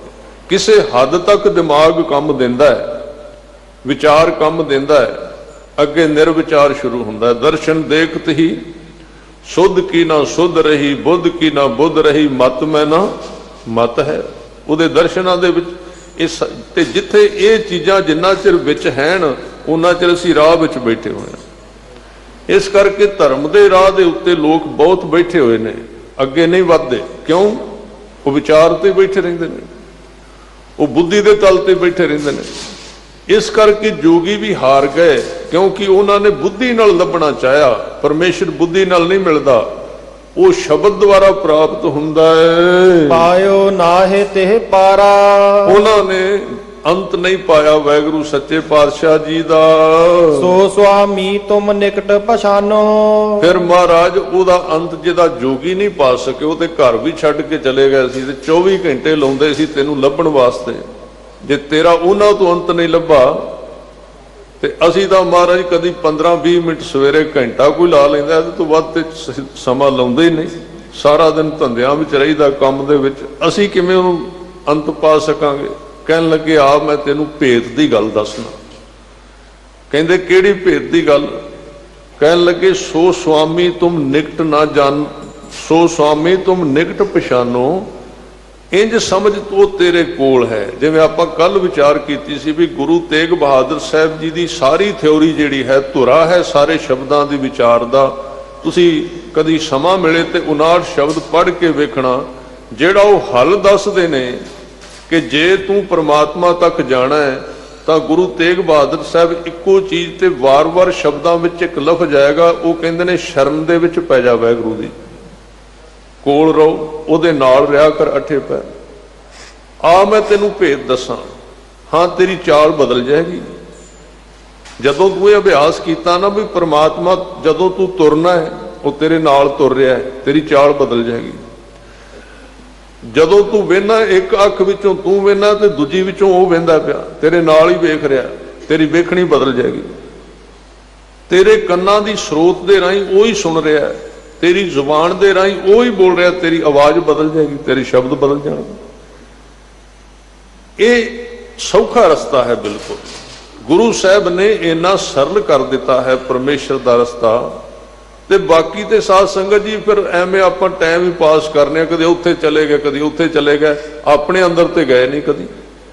ਇਹ ਥਾਂ ਮਹਾਰਾਜ ਨੇ ਤਾਂ ਬਣਾਏ ਸਨ ਵੀ ਗੁਰੂ ਦੁਆਰਾ ਹੋਏ ਸੋਝੀ ਪਾਏ ਸੀ। ਇਹ ਗੁਰਦੁਆਰੇ ਦੇ ਵਿੱਚੋਂ ਗੁਰੂ ਦੁਆਰਾ ਸੋਝੀ ਮਿਲਣੀ ਸੀ ਕਿ ਪਰਮੇਸ਼ਰ ਬਾਹਰ ਕਿਤੇ ਨਹੀਂ ਹੈ, ਤੇਰੇ ਸੁਭਾਅ ਦੇ ਵਿੱਚ ਹੀ ਹੈ, ਤੇਰੇ ਮਨ ਦੇ ਵਿੱਚ ਹੀ ਵਿਚਰ ਰਿਹਾ ਅਕਾਲ ਪੁਰਖ। ਉੱਥੇ ਜਾ ਆਪਣੇ ਅੰਦਰ, ਤੇ ਅੰਦਰ ਜਾਣ ਦਾ ਜਿਹੜਾ ਰਸਤਾ ਸੀ ਉਹ ਸ਼ਬਦ ਸੀ।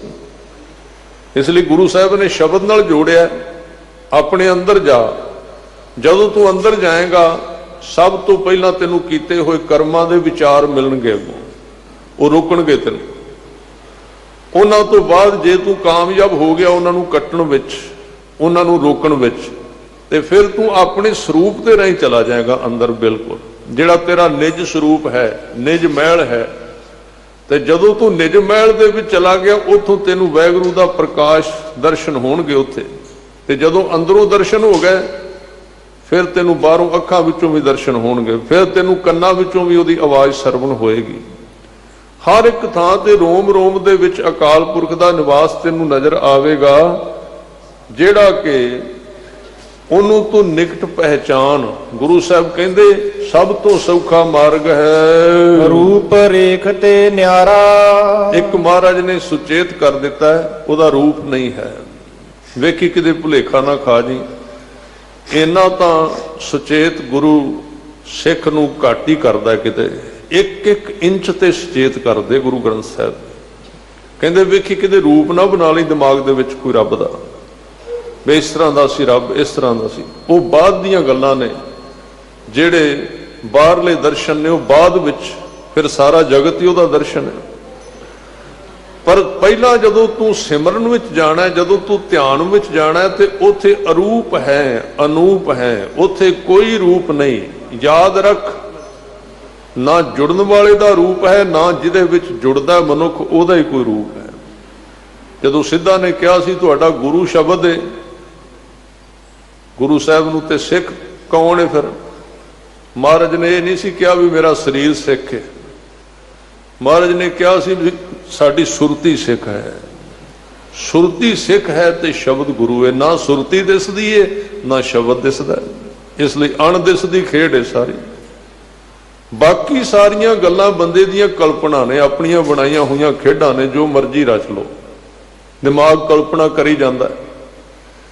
ਇਸ ਕਰਕੇ ਇੱਥੇ ਸੱਚੇ ਪਾਤਸ਼ਾਹ ਕਹਿੰਦੇ ਨੇ ਰੂਪ ਤੇ ਰੇਖ ਤੋਂ ਨਿਆਰਾ ਹੈ। ਜਿੱਥੋਂ ਲੰਘਦਾ ਉਹਦੇ ਪਦ ਚਿੰਨ੍ਹ ਨਹੀਂ ਪੈਂਦੇ, ਉਹਦੇ ਨਿਸ਼ਾਨ ਨਹੀਂ ਪੈਂਦੇ। ਪਾਵਨ ਨਾਮ ਜਗਤ ਮੈਂ ਹਰ ਕੋ। ਇਸ ਦੁਨੀਆ ਵਿੱਚ ਸਾਰੀਆਂ ਚੀਜ਼ਾਂ ਮੈਲੀਆਂ ਨੇ, ਸਾਰੀਆਂ ਚੀਜ਼ਾਂ ਅਖੀਰ ਨੂੰ ਮੈਲੀਆਂ ਹੋ ਜਾਂਦੀਆਂ ਨੇ।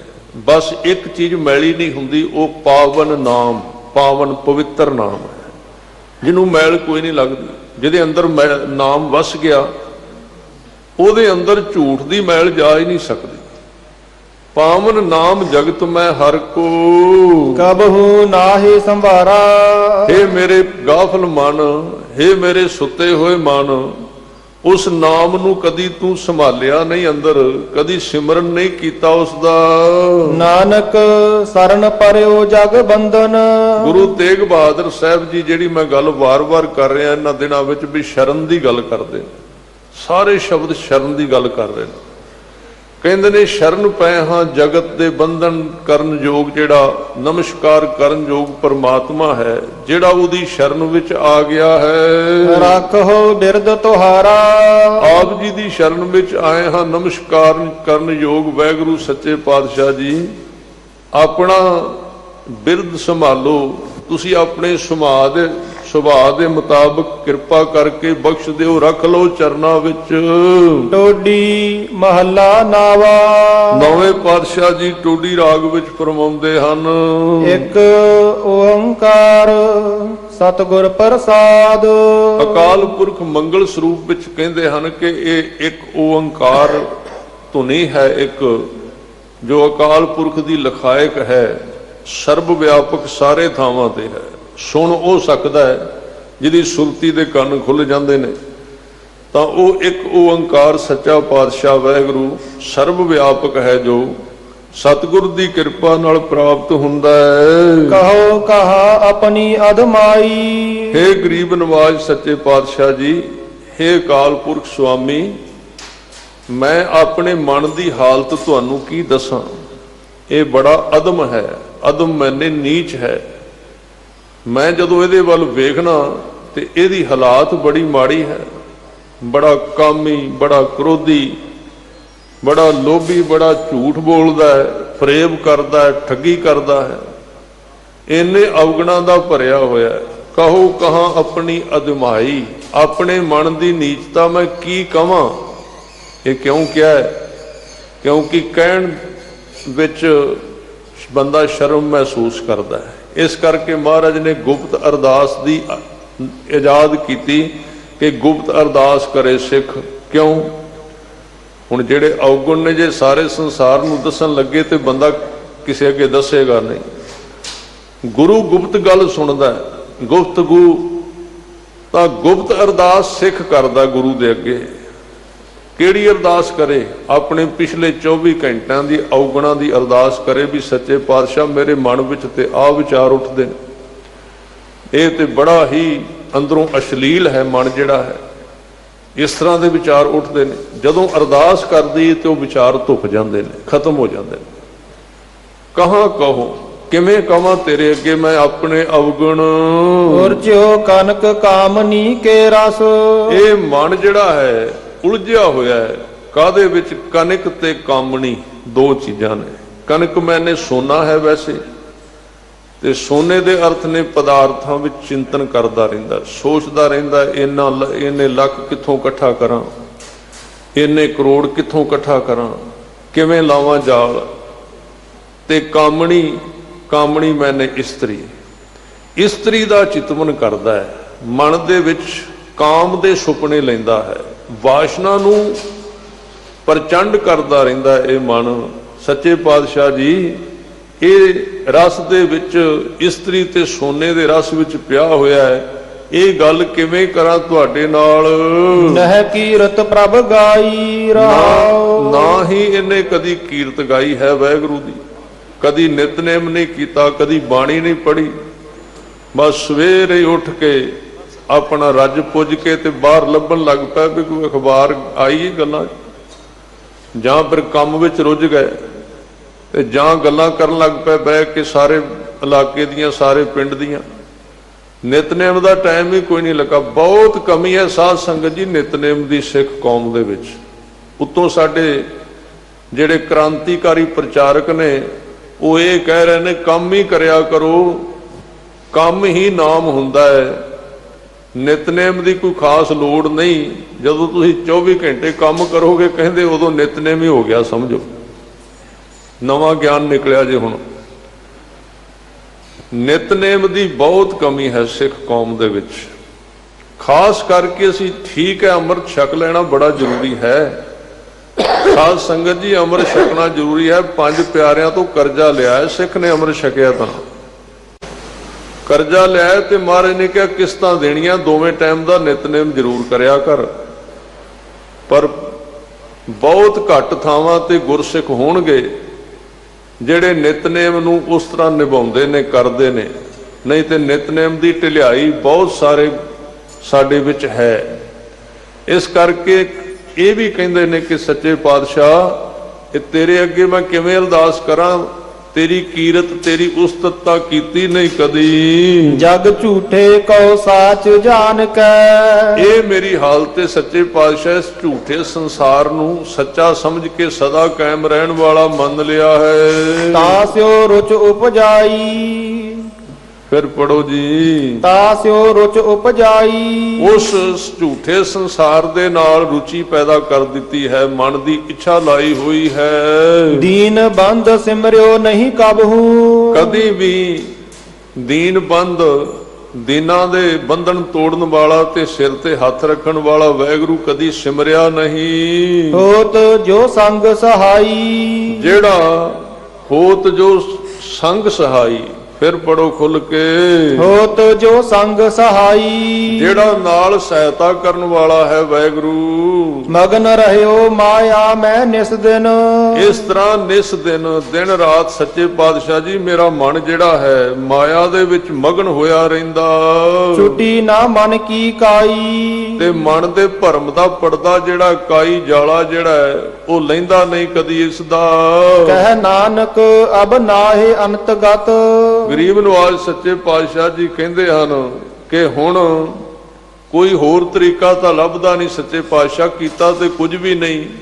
ਹੇ ਗਰੀਬ ਨਵਾਜ ਜੀਓ ਬਿਨ ਹਰ ਕੀ ਸਰਨਾਈ। ਤੇਰੀ ਸ਼ਰਨਾਈ ਤੋਂ ਬਿਨਾ ਹੇ ਹਰੀ, ਜੀਵਨ ਨੂੰ ਹਰਾ ਭਰਾ ਕਰਨ ਵਾਲੇ ਸੱਚੇ ਪਾਤਸ਼ਾਹ, ਦੁੱਖਾਂ ਨੂੰ ਹਰਨ ਵਾਲੇ, ਤੇਰੀ ਸ਼ਰਨ ਤੋਂ ਬਿਨਾ ਹੋਰ ਕੋਈ ਤਰੀਕਾ ਨਹੀਂ ਲੱਭਦਾ ਜਿਹਦੇ ਰਾਹੀਂ ਮੈਂ ਪਾਰ ਪਾ ਸਕਾਂ, ਕਿਉਂਕਿ ਔਗੁਣ ਬਹੁਤ ਹਨ ਜੀਵਨ ਵਿੱਚ। ਤਿਲੰਗ ਮਹੱਲਾ ਨਾਵਾ। ਤਿਲੰਗ ਰਾਗ ਵਿੱਚ 9ਵੇਂ ਪਾਤਸ਼ਾਹ ਜੀ ਫਰਮਾਉਂਦੇ ਹਨ ਔਰ ਕਾਫੀ ਦੇ ਰੂਪ ਦੇ ਵਿੱਚ ਹੈ। ਇੱਕ ਓੰਕਾਰ ਸਤਿਗੁਰ ਪ੍ਰਸਾਦ। ਇੱਕ ਅਕਾਲ ਪੁਰਖ ਜੋ ਸਤਿਗੁਰ ਦੀ ਕਿਰਪਾ ਦੁਆਰਾ ਪ੍ਰਾਪਤ ਹੁੰਦਾ ਹੈ। ਚੇਤਨਾ ਹੈ ਤਉ ਚੇਤ ਲੈ। ਗਰੀਬ ਨਵਾਜ ਇਸ ਸੁੱਤੇ ਹੋਏ ਮਨ ਨੂੰ ਜਗਾਉਂਦੇ ਨੇ। ਜਿਹੜਾ ਕਦੀ ਵਾਹਿਗੁਰੂ ਦਾ ਚਿੰਤਨ ਨਹੀਂ ਕਰਦਾ, ਸਿਮਰਨ ਨਹੀਂ ਕਰਦਾ, ਕਹਿੰਦੇ ਹਨ ਹੇ ਮੇਰੇ ਮਨਾ, ਇਹ ਸਮਾਂ ਹੈ ਤੇਰੇ ਕੋਲ, ਦਿਨ ਨਿਕਲਦੇ ਜਾਂਦੇ ਨੇ, ਟਾਈਮ ਨਿਕਲਦਾ ਜਾਂਦਾ ਹੈ। ਜਾਗ ਲੈ, ਉੱਠ, ਹੋਸ਼ ਕਰ, ਚੇਤਾ ਕਰ, ਵਾਹਿਗੁਰੂ ਦਾ ਸਿਮਰਨ ਕਰ। ਚੇਤਨਾ ਹੈ ਤੋ ਚੇਤ ਲੈ। ਇੱਥੇ ਗੁਰੂ ਸਾਹਿਬ ਨੇ ਥੋੜਾ ਜਿਹਾ ਝਿੜਕ ਕੇ ਵੀ ਕਿਹਾ, ਬੇਪਰਵਾਹ ਹੋ ਕੇ ਵੀ, ਕਹਿੰਦੇ ਕਰਨਾ ਹੀ ਤੇ ਕਰ ਲੈ, ਮੈਂ ਥੋੜੀ ਤੇਰੇ ਕੋਲੋਂ ਲੈਣਾ ਕੁਝ, ਤੇਰੇ ਕੰਮ ਆਉਣਾ। ਚੇਤਨਾ ਹੈ ਤੋ ਚੇਤ ਲੈ। ਨਿਸ ਦਿਨ ਮੈਂ ਪ੍ਰਾਣੀ। ਇਹ ਪ੍ਰਾਣੀ ਨਿਸ ਦਿਨ ਦੇ ਵਿੱਚ, ਦਿਨ ਰਾਤ ਦੇ ਵਿੱਚ ਟਾਈਮ ਕੱਢ ਕੇ ਸਿਮਰਨ ਕਰ ਲੈ, ਬਾਣੀ ਪੜ ਲੈ। ਛਿਨ ਛਿਨ ਔਦ ਬਿਹਾਤ ਹੈ। ਕਿਉਂਕਿ ਇੱਕ ਇੱਕ ਛਿਨ ਕਰਕੇ ਆ ਸੈਕਿੰਡ ਵਾਲੀ ਸੂਈ ਵੇਖ ਕਿਵੇਂ ਚੱਲ ਰਹੀ ਹੈ। ਇਸ ਘੜੀ ਵੱਲ ਵੇਖ, ਟਿਕ ਟਿਕ ਕਰਕੇ ਤੇਰੇ ਜੀਵਨ ਨੂੰ ਖਤਮ ਕਰਦੀ ਜਾ ਰਹੀ ਹੈ। ਫੂਟੈ ਘਟ ਜੋ ਪਾਣੀ ਰਹਾਉ। ਜਿਵੇਂ ਫੁੱਟੇ, ਫੂਟੇ ਦਾ ਅਰਥ ਹੈ ਟੁੱਟਾ ਹੋਇਆ, ਘਟ ਦਾ ਅਰਥ ਹੈ ਘੜਾ। ਜਿਵੇਂ ਕੋਈ ਘੜਾ ਪਿਆ ਹੋਵੇ, ਮਿੱਟੀ ਦਾ ਘੜਾ ਪਿਆ ਹੋਵੇ ਤੇ ਉਹਦੇ ਵਿੱਚ ਛੋਟੀ ਜਿਹੀ ਤੇੜ ਆਈ ਹੋਵੇ ਉਹਦੇ ਵਿੱਚੋਂ ਪਾਣੀ ਥੋੜਾ ਥੋੜਾ ਸਿਮਦਾ ਰਹਿੰਦਾ ਹੈ। ਰਾਤ ਨੂੰ ਭਰ ਕੇ ਬੰਦਾ ਸਮੇਂ ਤੇ ਸਵੇਰ ਨੂੰ ਘੜਾ ਖਾਲੀ ਹੋ ਜਾਂਦਾ ਹੈ, ਪਤਾ ਨਹੀਂ ਲੱਗਦਾ। ਇਸ ਤਰ੍ਹਾਂ ਇਹ ਸਰੀਰ ਰੂਪੀ ਘੜਾ ਜਿਹੜਾ ਹੈ, ਇਹ ਜਿੱਦਣ ਇਹਦਾ ਜਨਮ ਹੋਇਆ ਸੀ ਨਾ, ਉਦਣ ਹੀ ਇਹਨੂੰ ਤੇੜ ਆ ਗਈ ਸੀ। ਪਹਿਲੇ ਦਿਨ ਹੀ ਸਵਾਸ ਸ਼ੁਰੂ ਹੋ ਗਿਆ ਸੀ।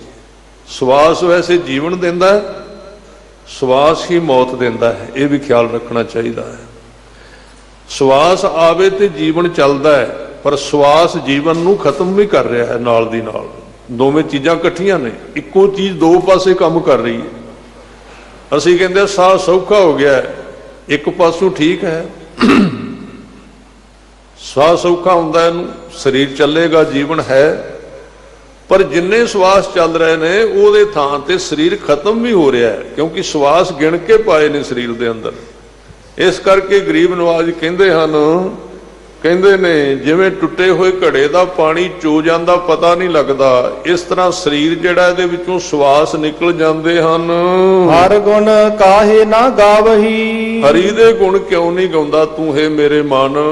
ਮੂਰਖ ਅਗਿਆਨਾ, ਇਹ ਮੂਰਖ ਮਨਾ, ਇਹ ਅਗਿਆਨੀ ਅੰਨੇ, ਤੈਨੂੰ ਪਤਾ ਹੀ ਕੋਈ ਨਹੀਂ ਲੱਗਦਾ, ਤੈਨੂੰ ਹੋਸ਼ ਹੀ ਕੋਈ ਨਹੀਂ ਆਉਂਦੀ।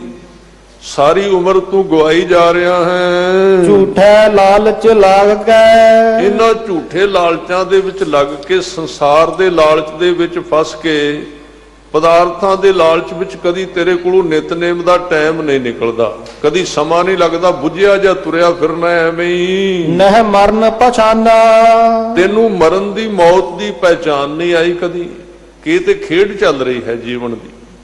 ਇਹ ਤਾਂ ਲੰਘਦਾ ਜਾ ਰਿਹਾ ਸਮਾਂ, ਕਦੀ ਸਿਮਰਨ ਨਹੀਂ ਕੀਤਾ ਤੂੰ। ਅਜਹੂ ਕਛ ਬਿਗੜਿਓ ਨਹੀਂ। ਫਿਰ ਕਿਸੇ ਸਿੱਖ ਨੇ ਬੇਨਤੀ ਕੀਤੀ, ਕਿਉਂਕਿ ਪਹਿਲੇ ਸ਼ਬਦਾਂ ਦੇ ਵਿੱਚ ਸਚਾਈ ਦੱਸੀ ਨਾ ਮਹਾਰਾਜ ਸੱਚੇ ਪਾਤਸ਼ਾਹ ਨੇ, ਤੇ ਜਦੋਂ ਸਚਾਈ ਸੁਣੀਏ ਫਿਰ ਡਰ ਵੀ ਆਉਂਦਾ ਕਈ ਵਾਰੀ।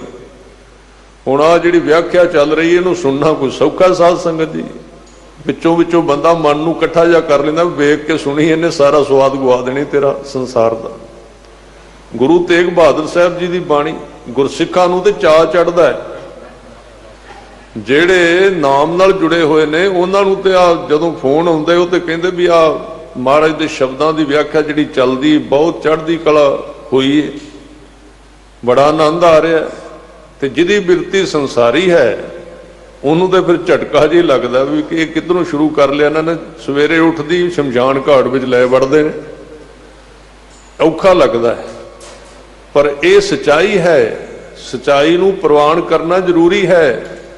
ਇਸ ਲਈ ਮਹਾਰਾਜ ਸੱਚੇ ਪਾਤਸ਼ਾਹ ਕਹਿੰਦੇ ਹਾਂ ਇੱਕ ਗੱਲ ਹੋਰ ਹੈ, ਜੇ ਚੰਗੀ ਤਰ੍ਹਾਂ ਮੌਤ ਨੂੰ ਪ੍ਰਵਾਨ ਕਰ ਲਿਆ ਤੇ ਮੌਤ ਦੇ ਵਿੱਚੋਂ ਇੱਕ ਨਵੇਂ ਜੀਵਨ ਦਾ ਸ਼ੁਰੂਆਤ ਹੋਏਗੀ ਜਿਹਦੀ ਕਦੀ ਸਮਾਪਤੀ ਨਹੀਂ ਹੁੰਦੀ। ਐਸਾ ਜੀਵਨ ਜੋ ਲਗਾਤਾਰ ਰਹਿੰਦਾ। ਇਸ ਕਰਕੇ ਕਹਿੰਦੇ ਨੇ ਝੂਠੇ ਲਾਲਚ ਵਿੱਚ ਫਸ ਕੇ, ਝੂਠੇ ਲਾਲਚ ਲੱਗ ਕੇ ਨਹਿ ਮਰਨ ਪਛਾਨਾ। ਫਿਰ ਪੜੋ ਜੀ। ਝੂਠੇ ਲਾਲਚ ਲਾਗ ਕੇ ਨਹਿ ਮਰਨ ਪਛਾਨਾ। ਉਹ ਮੌਤ ਨੂੰ ਨਹੀਂ ਪਹਿਚਾਨਿਆ। ਅਜਹੂ ਕਛ ਬਿਗੜਿਓ ਨਹੀਂ। ਅਜੇ ਤੇਰਾ ਕੁਝ ਨਹੀਂ ਵਿਗੜਿਆ। ਇੱਥੇ ਮਹਾਰਾਜ ਗਰੀਬ ਨਵਾਜ ਸੱਚੇ ਪਾਤਸ਼ਾਹ ਜੀ ਕਹਿੰਦੇ ਭਾਵੇਂ ਤੇਰੀ ਕਿੰਨੀ ਉਮਰ ਹੋ ਗਈ, ਭਾਵੇਂ ਬੁਢੇਪਾ ਆ ਗਿਆ, ਤੂੰ ਕੁਝ ਨਹੀਂ ਕੀਤਾ ਸਾਰੀ ਉਮਰ, ਕੋਈ ਗੱਲ ਨਹੀਂ। ਗੁਰੂ ਸਾਹਿਬ ਆਸ ਤੋੜਦੇ ਨਹੀਂ ਸਿੱਖ ਦੀ, ਕਹਿੰਦੇ ਨੇ ਕੋਈ ਗੱਲ ਨਹੀਂ, ਅੱਜ ਵੀ ਜਾਗ ਪਾਓ। ਅਜਹੂ ਕਛ ਬਿਗੜਿਓ ਨਹੀਂ, ਅਜੇ ਤੇਰਾ ਕੁਝ ਨਹੀਂ ਵਿਗੜਿਆ ਗੁਰਮੁਖਾ। ਜੋ ਪ੍ਰਭ ਗੁਣ ਗਾਵੇ, ਜੇ ਅਜੇ ਵੀ ਤੂੰ ਪ੍ਰਭੂ ਦੇ ਗੁਣ ਗਾਉਣੇ ਸ਼ੁਰੂ ਕਰ ਦੇਵੇਂ, ਅੱਜ ਹੀ ਸ਼ੁਰੂ ਕਰ ਦੇਵੇਂ, ਅੱਜ ਤੋਂ ਲੈ ਕੇ ਹੀ ਗੁਰੂ ਦੀ ਗੱਲ ਸੁਣ ਕੇ। ਕਹੋ ਨਾਨਕ ਤੇ ਭਜਨ ਤੇ। ਗਰੀਬ ਨਵਾਜ ਗੁਰੂ ਤੇਗ ਬਹਾਦਰ ਸਾਹਿਬ ਜੀ ਕਹਿੰਦੇ ਨੇ ਐਸੇ ਵਾਹਿਗੁਰੂ ਦਾ ਭਜਨ ਕਰਕੇ ਨਿਰਭੈ ਪਦ ਪਾਵੈ। ਨਿਰਭਉ ਅਵਸਥਾ ਪੈਦਾ ਹੋ ਜਾਂਦੀ ਹੈ ਜਿੱਥੇ ਕਦੀ ਮੌਤ ਨਹੀਂ ਆਉਂਦੀ। ਤਿਲੰਗ ਮਹੱਲਾ ਨਾਵਾ। ਤਿਲੰਗ ਰਾਗ ਵਿੱਚ ਨੌਵੇਂ ਪਾਤਸ਼ਾਹ ਜੀ ਫਰਮਾਉਂਦੇ ਹਨ, ਜਾਗ ਲਿਓ ਰੇ ਮਨਾ ਜਾਗ ਲਿਓ। ਏ ਮੇਰੇ ਮਨਾ ਜਾਗ। ਤੇ ਸਿੱਖ ਨੇ ਕਿਹਾ ਸੱਚੇ ਪਾਤਸ਼ਾਹ ਜਾਗਿਆ ਤੇ ਹੈ ਹੀ ਆ, ਜਿਹਨੂੰ ਸੁਣਾ ਰਹੇ ਉਹ ਜਾਗ ਕੇ ਬੈਠਾ ਹੋਇਆ ਨਾ। ਹੁਣ ਆਪਾਂ ਸਾਰੇ ਜਾਗਦੀ ਪਏ, ਚੌਂਕੜਾ ਲਾਇਆ ਨਹੀਂ, ਇਹ ਬੈਠੇ ਹੋਏ ਆ, ਜਾਗਦੇ ਹੋਏ ਨਹੀਂ। ਬਾਣੀ ਪੜੋ। ਕਬੀਰ ਸਾਹਿਬ ਕਹਿੰਦੇ ਨੇ ਕਬੀਰ ਸੂਤਾ ਕਿਆ ਕਰੇ, ਬੈਠਾ ਰਹੋ ਅਰ ਜਾਗ। ਜਾਗਣਾ ਵੱਖਰਾ ਬਹਿਣ ਤੋਂ। ਮਨ ਸੁੱਤਾ ਹੋਇਆ, ਮਨ ਸੋਇਆ ਮਾਇਆ ਬਿਸਮਾਦ।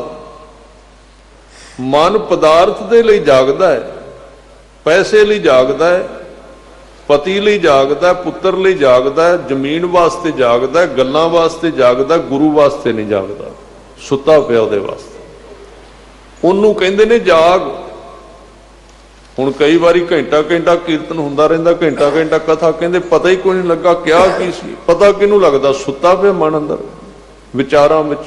ਮਨ ਕਦੋਂ ਸੌਂਦਾ ਹੈ? ਕੀ ਨਿਸ਼ਾਨੀ ਇਹਦੀ? ਥੋੜਾ ਜਿਹਾ ਬੇਨਤੀ ਕਰਦੇ ਹਾਂ। ਜਿਉਂ ਹੀ ਵਿਚਾਰ ਆਇਆ ਮਨ ਸੌਂ ਗਿਆ। ਕੋਈ ਵੀ ਵਿਚਾਰ ਆਇਆ, ਇੱਥੇ ਹੁਣ ਬੈਠੇ ਆ ਨਾ, ਵਿਚਾਰ ਇੰਨੀ ਬਰੀਕ ਚੀਜ਼ ਹੈ। ਤੁਸੀਂ ਸੋਚਦੇ ਹੋ ਕਿ ਵੀ ਅਸੀਂ ਕਥਾ ਸੁਣਦੇ ਆ ਤੇ ਸਾਨੂੰ ਵਿਚਾਰ ਆ ਜਾਂਦਾ ਹੈ, ਤੇ ਮੈਂ ਤੁਹਾਨੂੰ ਆਪਣਾ ਬੋਲਣ ਵਾਲਿਆਂ ਦਾ ਤਜਰਬਾ ਦੱਸਦਾ। ਸਾਨੂੰ ਕਥਾ ਕਰਦਿਆਂ ਕਰਦਿਆਂ ਵੀ ਵਿਚਾਰ ਆ ਜਾਂਦਾ ਵਿੱਚ, ਕਈ ਵਾਰੀ ਵਿੱਚ ਕਰਦਿਆਂ ਬੋਲਦਿਆਂ। ਐਡੀ ਬਰੀਕ ਚੀਜ਼ ਹੈ। ਤੇ ਜਦੋਂ ਵਿਚਾਰ ਆ ਗਿਆ ਕਿਸੇ ਚੀਜ਼ ਦਾ ਵੀ ਫਲਾਣੇ ਥਾਂ ਤੇ ਜਾਣਾ ਹੈ, ਇੰਨਾ ਟਾਈਮ ਹੋ ਗਿਆ, ਲੇਟ ਹੋ ਗਏ, ਕੱਲ ਆ ਕਿਹਾ ਸੀ ਉਹਨੂੰ ਕਹਿਣਾ ਹੈ, ਤੇ ਉਹ ਫਲਾਣਾ ਗੱਲ ਆ ਨਾ ਕਵੇ, ਸਮਝ ਲਓ ਮਨ ਸੌਂ ਗਿਆ, ਵਿੱਚੋਂ ਨਿਕਲ ਗਿਆ। ਇਸ ਲਈ ਵਿਚਾਰ ਨੂੰ ਬੰਦ ਕਰਨਾ ਹੈ। ਜਦੋਂ ਵਿਚਾਰ ਰੁਕ ਗਿਆ ਉਦੋਂ ਮਨ ਜਾਗ ਪਿਆ। ਜਿਉਂ ਜਿਉਂ ਇਹ ਅਭਿਆਸ ਵਧੇਗਾ ਤਿਉਂ ਤਿਉਂ ਜਾਗ ਆਵੇਗੀ। ਇਸ ਕਰਕੇ ਕਹਿੰਦੇ ਹੈ ਮੇਰੇ ਮਨਾ ਕਿੱਧਰ ਤੂੰ, ਜਾਗ ਲਿਹੋ ਰੇ ਮਨਾ ਜਾਗ ਲਿਹੋ। ਕਹਾ ਗਾਫਲ ਸੋਇਆ। ਕਿੱਥੇ ਤੂੰ ਗਾਫਲ ਹੋ ਕੇ ਸੁੱਤਾ ਹੋਇਆ, ਬੇਪਰਵਾਹ ਹੋ ਕੇ। ਟਾਈਮ ਤਾਂ ਨਿਕਲਦਾ ਜਾ ਰਿਹਾ ਹੈ, ਤੇਰਾ ਸਮਾਂ ਨਿਕਲਦਾ ਜਾ ਰਿਹਾ ਹੈ ਗਾਫਲ। ਜੋ ਤਨ ਉਪਜਿਆ ਸੰਗ ਹੀ। ਤੈਨੂੰ ਪਤਾ ਨਹੀਂ ਆ ਸਰੀਰ ਜਿਹੜਾ ਤੇਰੇ ਨਾਲ ਪੈਦਾ ਹੋਇਆ ਸੀ ਜਦੋਂ ਤੂੰ ਜਨਮ ਲਿਆ, ਇਹ ਸਰੀਰ ਜੋ ਜਿਹਨੂੰ ਤੂੰ ਸਦੀਵੀ ਸਮਝਦਾ ਹੈ, ਸੋ ਭੀ ਸੰਗ ਨਾ ਹੋਇਆ। ਇਹਨੇ ਵੀ ਤੇਰੇ ਸੰਗ ਨਹੀਂ ਰਹਿਣਾ, ਇਸ ਸਰੀਰ ਨੇ ਵੀ ਤੇਰੇ ਨਾਲ ਨਹੀਂ ਰਹਿਣਾ। ਇਹਨੇ ਸਾਥ ਛੱਡ ਦੇਣਾ ਇੱਕ ਦਿਨ ਜਦੋਂ ਸਵਾਸ ਪੂਰੇ ਹੋ ਗਏ। ਮਾਤ ਪਿਤਾ ਸੁਤ ਬੰਧ ਜਨ। ਜਿਹੜੇ ਮਾਤਾ ਪਿਤਾ ਦਾ ਪਿਆਰ ਹੈ ਤੇ ਪੁੱਤਰ ਇਸਤਰੀ ਤੇ ਬੰਧਪ ਜਿਹੜੇ ਰਿਸ਼ਤੇਦਾਰ ਆਦਿਕ, ਹਿਤ ਜਾਸਿਓ ਕੀਨਾ। ਜਿਨ੍ਹਾਂ ਦੇ ਨਾਲ ਤੇਰਾ ਬਹੁਤ ਮੋਹ ਜੁੜਿਆ ਹੋਇਆ, ਪਿਆਰ। ਜਿਉ ਛੂਟਿਓ ਜਬ ਦੇਹ ਤੇ। ਜਦੋਂ ਤੇਰੀ ਜਿੰਦ ਸਰੀਰ ਤੋਂ ਵੱਖਰੀ ਹੋ ਗਈ, ਸਰੀਰ ਤੋਂ ਜਾਨ ਜਿਹੜੀ ਹੈ, ਜੋਤ ਨਿਕਲ ਗਈ ਜਦੋਂ, ਦਾਰ ਅਗਨ ਮੈਂ ਦੀਨਾ। ਉਸ ਵੇਲੇ ਹੋਰ ਕੋਈ ਹੀਲਾ ਵਸੀਲਾ ਨਹੀਂ ਰਹਿੰਦਾ ਅੱਗ ਵਿੱਚ ਪਾਉਣ ਤੋਂ ਬਿਨਾ।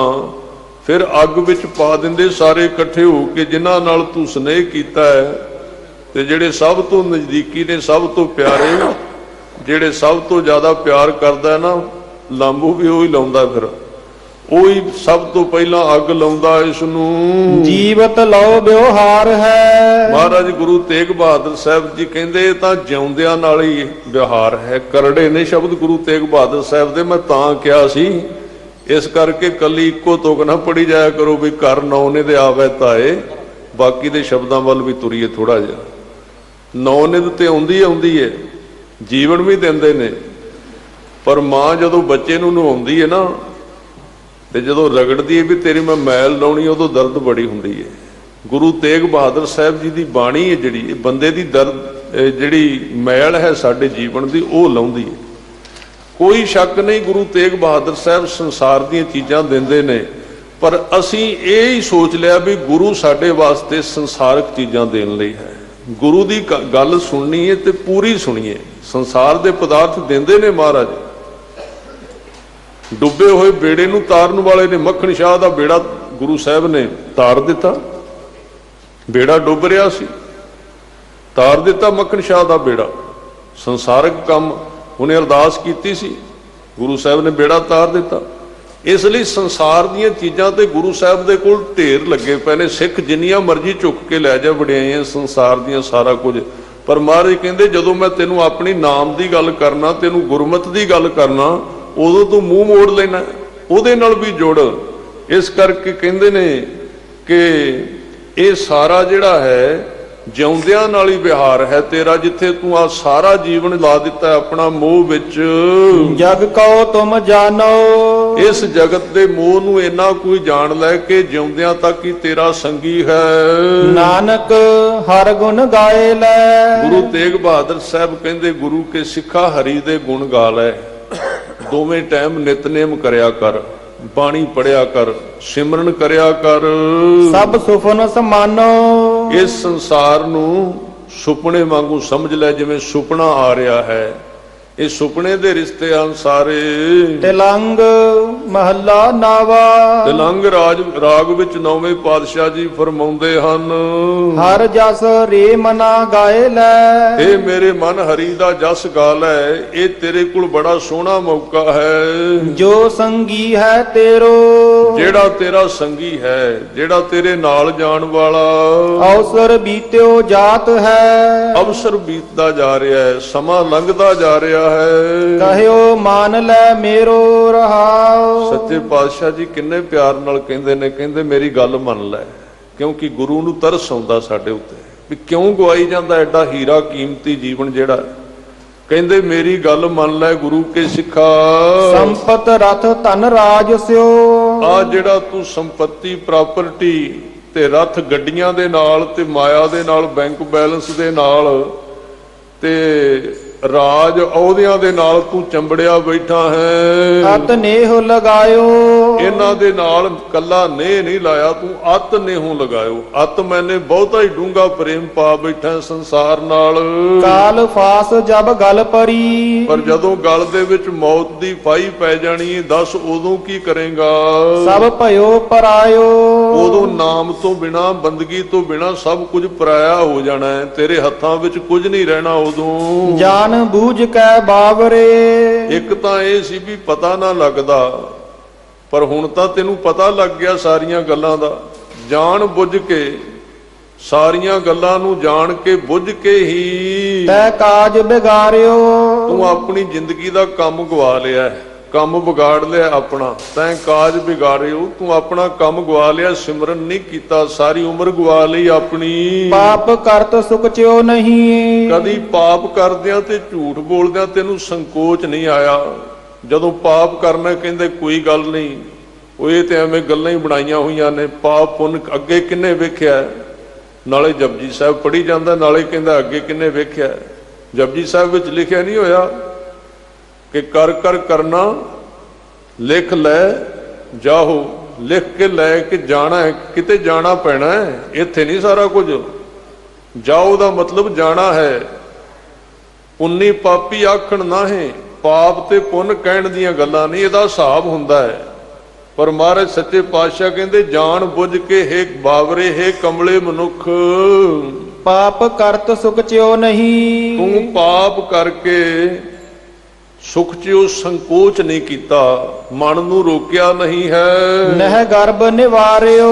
ਨਾ ਆਪਣਾ ਹੰਕਾਰ ਛੱਡਿਆ ਕਦੀ ਤੂੰ। ਜੇ ਬਿਦ ਗੁਰ ਉਪਦੇਸਿਆ। ਗਰੀਬ ਨਵਾਜ ਸੱਚੇ ਪਾਤਸ਼ਾਹ ਕਹਿੰਦੇ ਜਿਹੜੇ ਤਰੀਕੇ ਨਾਲ ਸਾਨੂੰ ਸਾਡੇ ਸਤਿਗੁਰੂ ਨੇ ਉਪਦੇਸ਼ਿਆ ਹੈ, ਗੁਰੂ ਤੇਗ ਬਹਾਦਰ ਸਾਹਿਬ ਜੀ ਕਹਿੰਦੇ, ਗੁਰੂ ਹਰਕ੍ਰਿਸ਼ਨ ਸਾਹਿਬ, ਗੁਰੂ ਹਰਿ ਸਾਹਿਬ, ਪਿਛਲੇ ਗੁਰੂਆਂ ਨੇ। ਸੋ ਸੁਨ ਰੇ ਭਾਈ। ਇਹ ਭਾਈ ਉਹ ਗੱਲ ਧਿਆਨ ਨਾਲ ਸੁਣ। ਨਾਨਕ ਕਹਿਤ ਪੁਕਾਰ ਕੈ। ਗੁਰੂ ਤੇਗ ਬਹਾਦਰ ਸਾਹਿਬ ਜੀ ਕਹਿੰਦੇ ਮੈਂ ਪੁਕਾਰ ਕੇ ਕਹਿਣਾ, ਉੱਚੀ ਆਵਾਜ਼ ਵਿੱਚ ਤੈਨੂੰ ਪੁਕਾਰ ਕੇ ਕਹਿੰਦਾ, ਗੱਲ ਇਹ ਸੱਚੀ ਹੈ।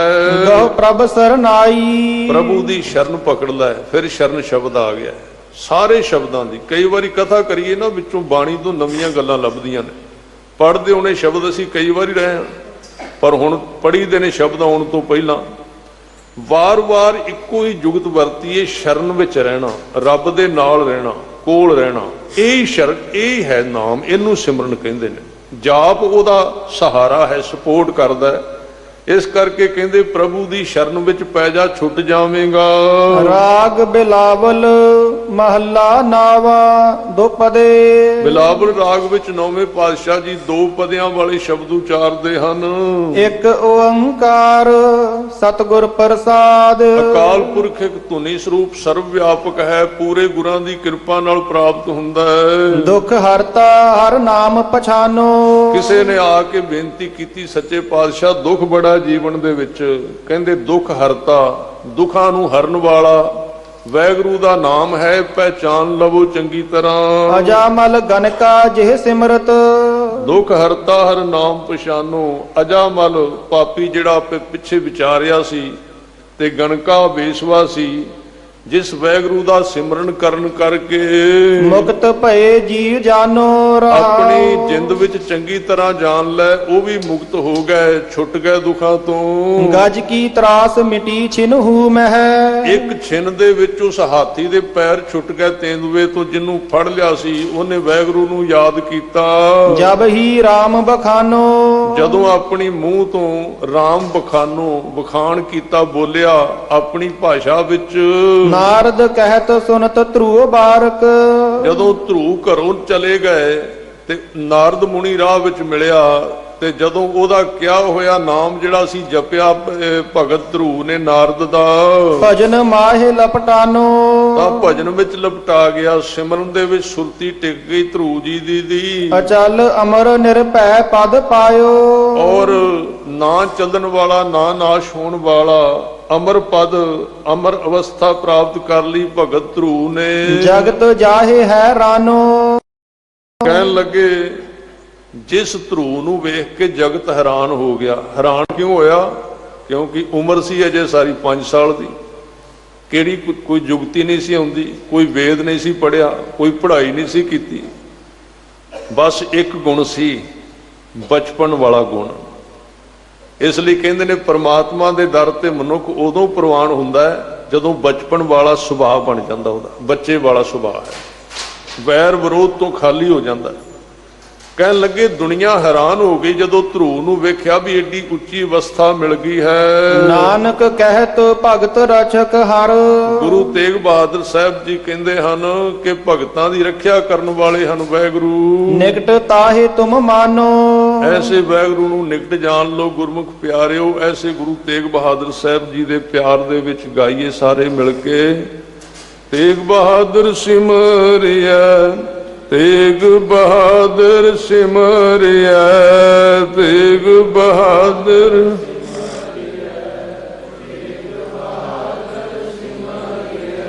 ਤੇਗ ਬਹਾਦਰ ਸਿਮਰਿਆ, ਤੇਗ ਬਹਾਦਰ ਸਿਮਰਿਆ।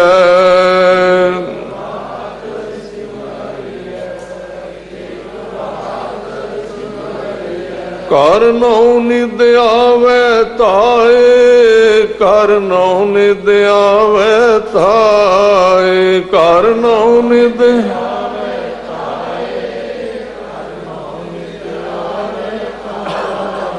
ਸਭ ਥਾਈ ਹੋਏ ਸਹਾਏ, ਸਭ ਥਾਈ ਹੋਏ ਸਹਾਏ, ਸਭ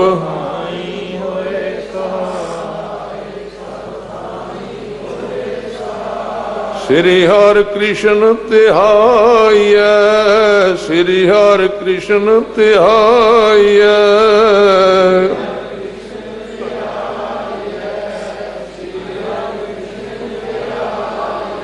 ਜਿਸ ਡਿਠੇ ਸਭ ਦੁਖ ਜਾਏ, ਜਿਸ ਡਿਠੇ ਸਭ ਦੁਖ ਜਾਏ, ਜਿਸ ਡਿਠੇ।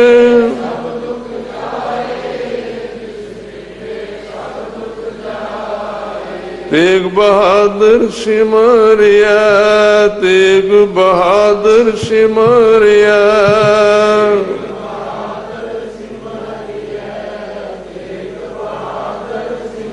ਸੋ ਧੰਨ ਗੁਰੂ ਤੇਗ ਬਹਾਦਰ ਸਾਹਿਬ ਜੀ ਕਿਰਪਾ ਕਰਨ ਇਸੇ ਤਰ੍ਹਾਂ ਬਾਕੀ ਦੇ ਰਹਿੰਦੇ ਸ਼ਬਦ ਵੀ ਵਿਚਾਰ ਸਕੀਏ। ਆਓ ਅਖੀਰਲੀਆਂ ਪੰਕਤੀਆਂ ਪੜ੍ਹੀਏ ਭੁੱਲਾਂ ਚੁੱਕਾਂ ਦੀ ਖਿਮਾ ਜੀ। ਅਚਲ ਅਮਰ ਨਿਰਭੈ ਪਦ ਪਾਇਓ, ਜਗਤ ਜਾਹੇ ਹੈਰਾਨੋ। ਨਾਨਕ ਕਹਿਤ ਭਗਤ ਰਛਕ ਹਰ, ਨਿਕਟ ਤਾਹੇ ਤੁਮ ਮਾਨੋ। ਵਾਹਿਗੁਰੂ ਜੀ ਕਾ ਖਾਲਸਾ, ਵਾਹਿਗੁਰੂ ਜੀ ਕੀ ਫਤਿਹ।